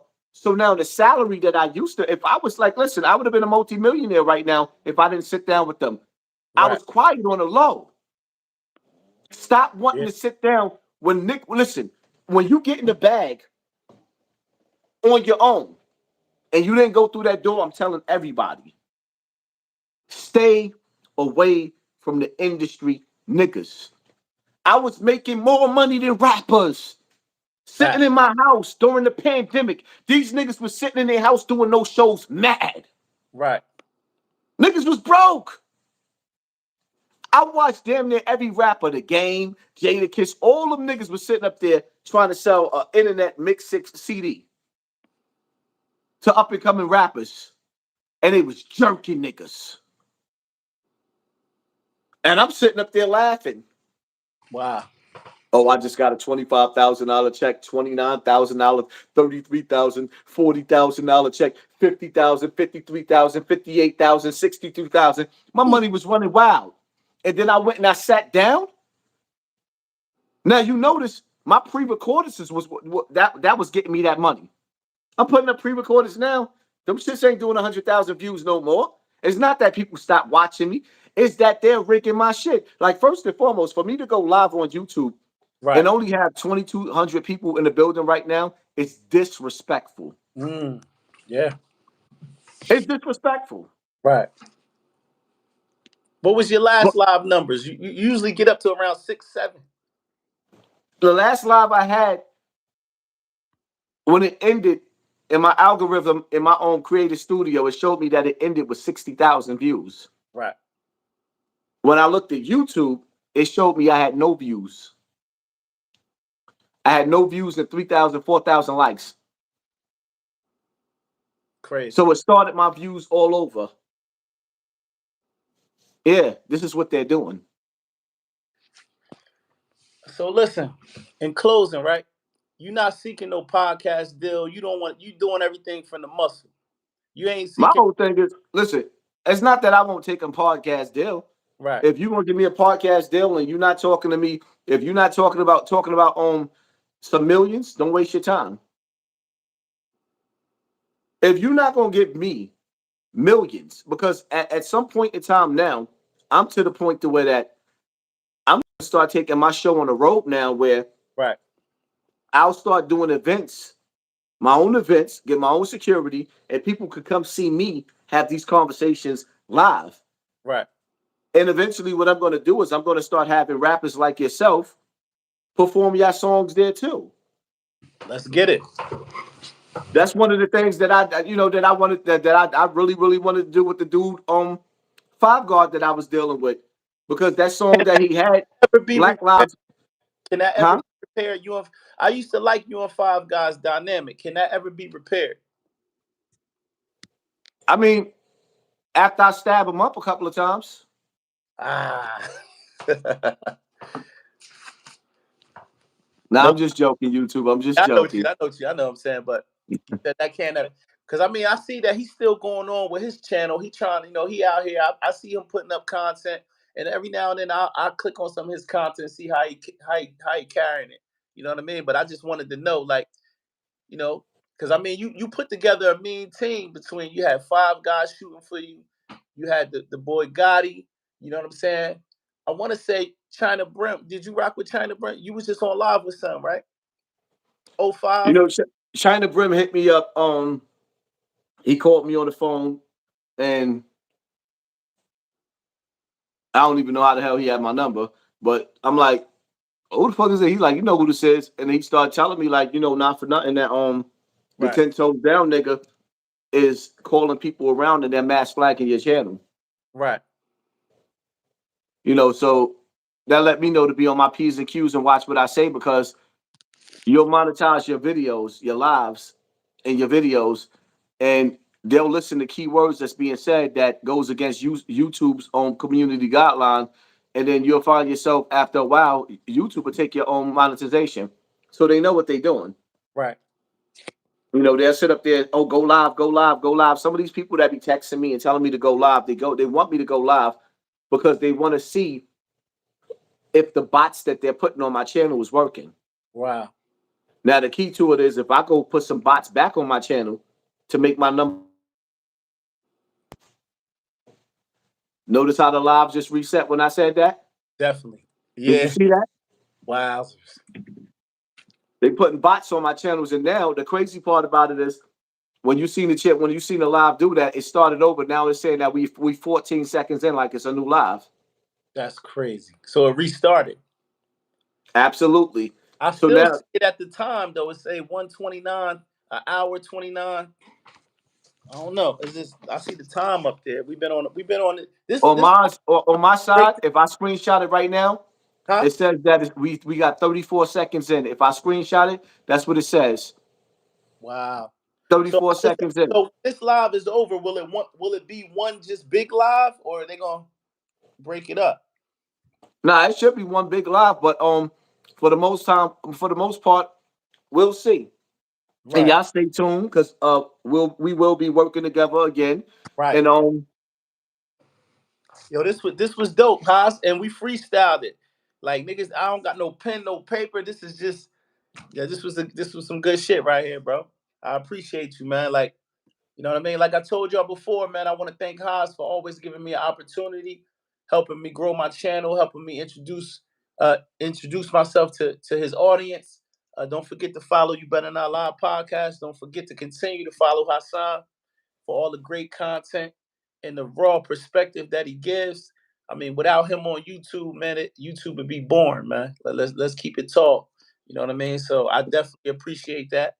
You know what I mean? I definitely appreciate you giving a guy like myself who not really in the algorithm. You know what I'm saying? A shot. You know what I mean? So I'm telling you, a lot of these niggas don't let you in. And I'm gonna tell y'all something. Hassan real because he could be. And I'm gonna say this, Hassan, because I got You Better Not Lie. Hassan could be charging to do this. You know what I mean? This is off the arm right here. So all y'all niggas out there that say Hassan is about money and he only think about that dollar bill. This is love. I got a text from this brother today said I'm going live. You feel me? I moved everything out of my schedule. You know what I mean? see, one thing I want people to understand is that once I'm rocking with you, I'm rocking with you. The whole key to it is in life is that people may say that I fall out with everybody, but I fall out with people over principles. I'll leave a rope around your neck. Only you can hang you down. You see what I'm saying? In my life, only you can do wrong to me that'll make me walk away from you. Facts. And that's what it is. I don't want to stop helping the next man based off of a Bullets Gotti or some of the other people that did wrong in my life. Right. Because you lose blessings that way. That's a fact. And I think that we're gonna add on. I'm gonna add on to this, and this gonna be the three at the buzzer, Clay and Steph. You heard? I think he's regretting that now. I can see it in his face. At least from the interview I watched, he feels he looks a little defeated, man. You know Respectfully. what? At the end of the day, the only thing that he regrets is the fact that he know his career is over. Dang. It's over for him. And people like Panda Chops and the other dudes that's interviewing him is basically strategically being done because he's going to use my name and my name brings views. But outside of that, this is not those days anymore where YouTube is pushing that in the algorithm. On top of the fact that you got to understand something that Bullets Gotti is somebody that if it wasn't for me, nobody was paying that nigga no mind. That's a fact. Bullets Gotti was on YouTube before me. And it's over. Yo, you crazy. It's over. Like, as long as he been on YouTube, come on, man. You ain't gonna fix that background in your grandmother's house? Come Yo, on, man. I knew you was gonna cook all the way to the end, Hassan. But you know what though? I'm not even coming at the nigga. I'm just being real. You're Right. not gonna change the background in your grandmother's house, my nigga? That shit looked like the VFW. I ain't gonna lie, sir. I was like, where's this nigga at? Like, you know what I mean? Respectfully, like, I'm gonna tell you why I didn't agree with how he carried it. You know what I'm saying? Because Haas, like, this YouTube shit, and I'm gonna say this: when you get somebody like a Hassan Campbell, like a Whack 100 or a No Jumper, when you get these type of people that are in the algorithm every day, whether you agree with their message or not, Nigga, Whack don't get no props. Whack wasn't getting but I'm just Whack. saying. Look, hold on. Let me All right, correct you. Because Whack 100 has his own YouTube channel. right, He doesn't post on that shit because nobody follows him on that. right. He's going over to No Jumper because No Jumper already has a big audience. So when No Jumper goes live and doing what they do, now they like forced to look at Whack because Adam 22 is trying to help a nigga Right. that I feel like he's scared of. Right. I mean, Why Whack don't post on his own YouTube? I don't know. I just see him Because on he all. sucks and nobody wants to watch him. Right. That's why. Right. Because he don't want to work to build his platform up. He want to take a cheat code. I had to build myself where I'm at.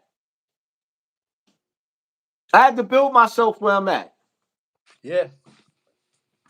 Like I said, I mean, I don't know where your mindset is at, but you know what I mean? Like, whether it's and I want to end on a positive note, whether it's Z Banger, whether it's Bullets Gotti, we always know people make mistakes, players fuck up, but hopefully y'all brothers can have a conversation one day.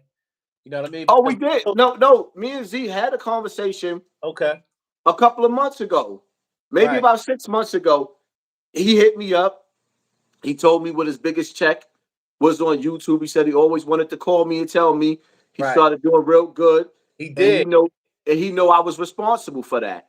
and And what's funny, I told Z that.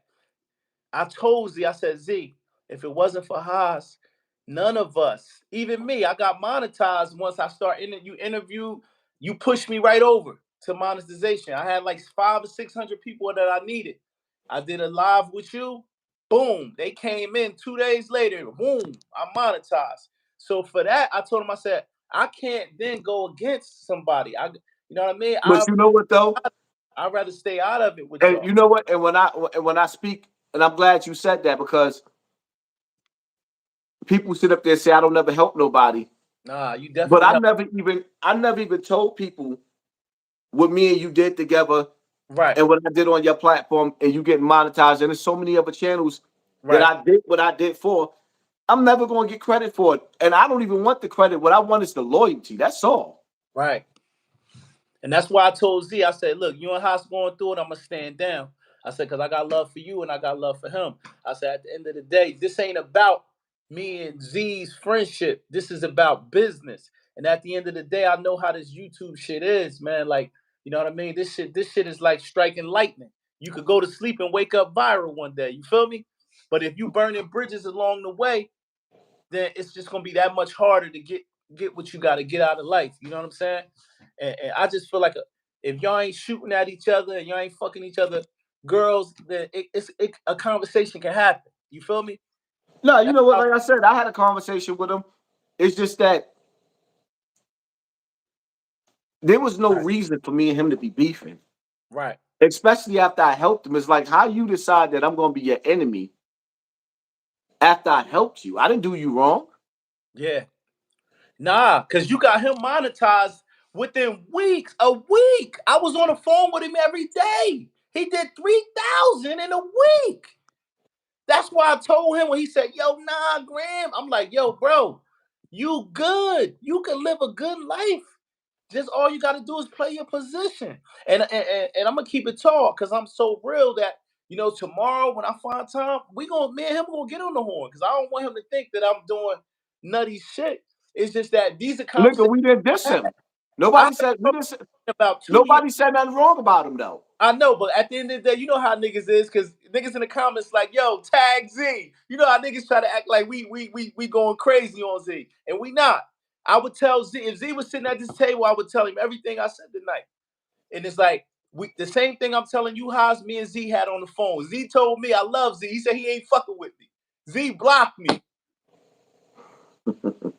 Z got the Now fuck away from me, bro. you know what though? When I lost my monetization, But listen, I called me and his right hand man because we got a mutual man from the Bronx. I called him and he was like, "Yo, Grand, don't even worry about that, bro. Like you and Z gonna figure that shit out." He said, "You know, that's that YouTube shit, bro. Y'all gonna figure it out." I ain't talked to Z in 2 years. hold up. So you and Z fell apart over YouTube too? Off of YouTube, I was shooting for you. He was shooting for Kwame.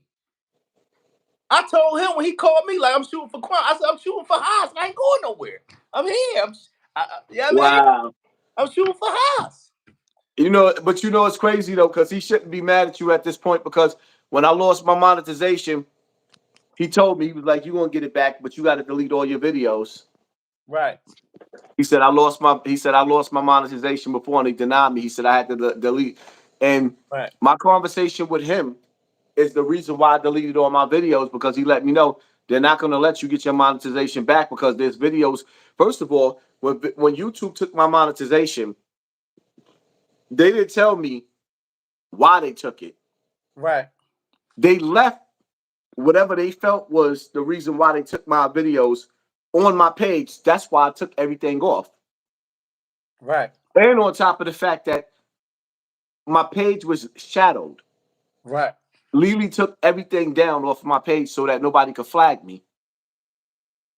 Because the same niggas that's mass flagging me was trying to knock my channel down and flag me. So when she took the channel down, only YouTube could flag me and YouTube was still finding shit they'll copyright me on. Wow. So once they did that, I said, oh, y'all still fucking with me. Took everything down. Right. And that's how I got back here. And then when I came back, my numbers was going stupid when people see me come back. And it's like, damn. Crazy. After I got shot, I went live a couple of times. Before then, when I got my monetization, because all the shit is back to back, my numbers was running crazy. And then out of the blue, YouTube hit a switch. And then you got niggas in the comment section like Sonetta's people that comes on afterwards or text me and shit like that. Go live. You should go live. You should go live. Why? Because y'all want to see how many people I'm gonna have, and y'all want to keep putting the bots to reduce and reduce and reduce and reduce and reduce, not realizing that I'm about to abandon this page and never post on this shit again. Right. But because my name is still that good, the way that my following is going to follow me. So even though that they hiding numbers on this big page, I'm about to reduce this big page. This big page about to be like I don't reach my plateau on it. I'm cool with that. when you see Page YouTube, that you got currently that we on, that's still monetized right now, right? yeah, All right, cool. Now I'm just saying because I always wanted to know, how long did it take for you to get everything back? Like, how long did they have you in the dog? almost a year. Wow, Yeah, shit was crazy. real. About 9 months, 10 Right, months. Yeah. Then you got to keep in mind, this is a nigga that was making minimum. I was making minimum $25,000 a month. right. Minimum. Yeah, man. But listen, Haas, I ain't gonna hold you, bro, man. Like I said, I appreciate this. I know this live gonna go crazy tomorrow. You know what I mean? This 2 hours worth of this, man. This is fentanyl right here. You're Yeah, plus on top of that, you know what? I was testing this little area out right here, but right. I realized something. This bar stool is killing my Right. back. Oh. Like, nah, I'm gonna have to stand up if I'm gonna do it over here because this bar stool ain't working. Right. But it Yeah. is what it is, man. Stay So, all tuned. right. We see tomorrow's another day if it be the will of Allah. See y'all soon. Right. I got you, bro. Salute. Peace.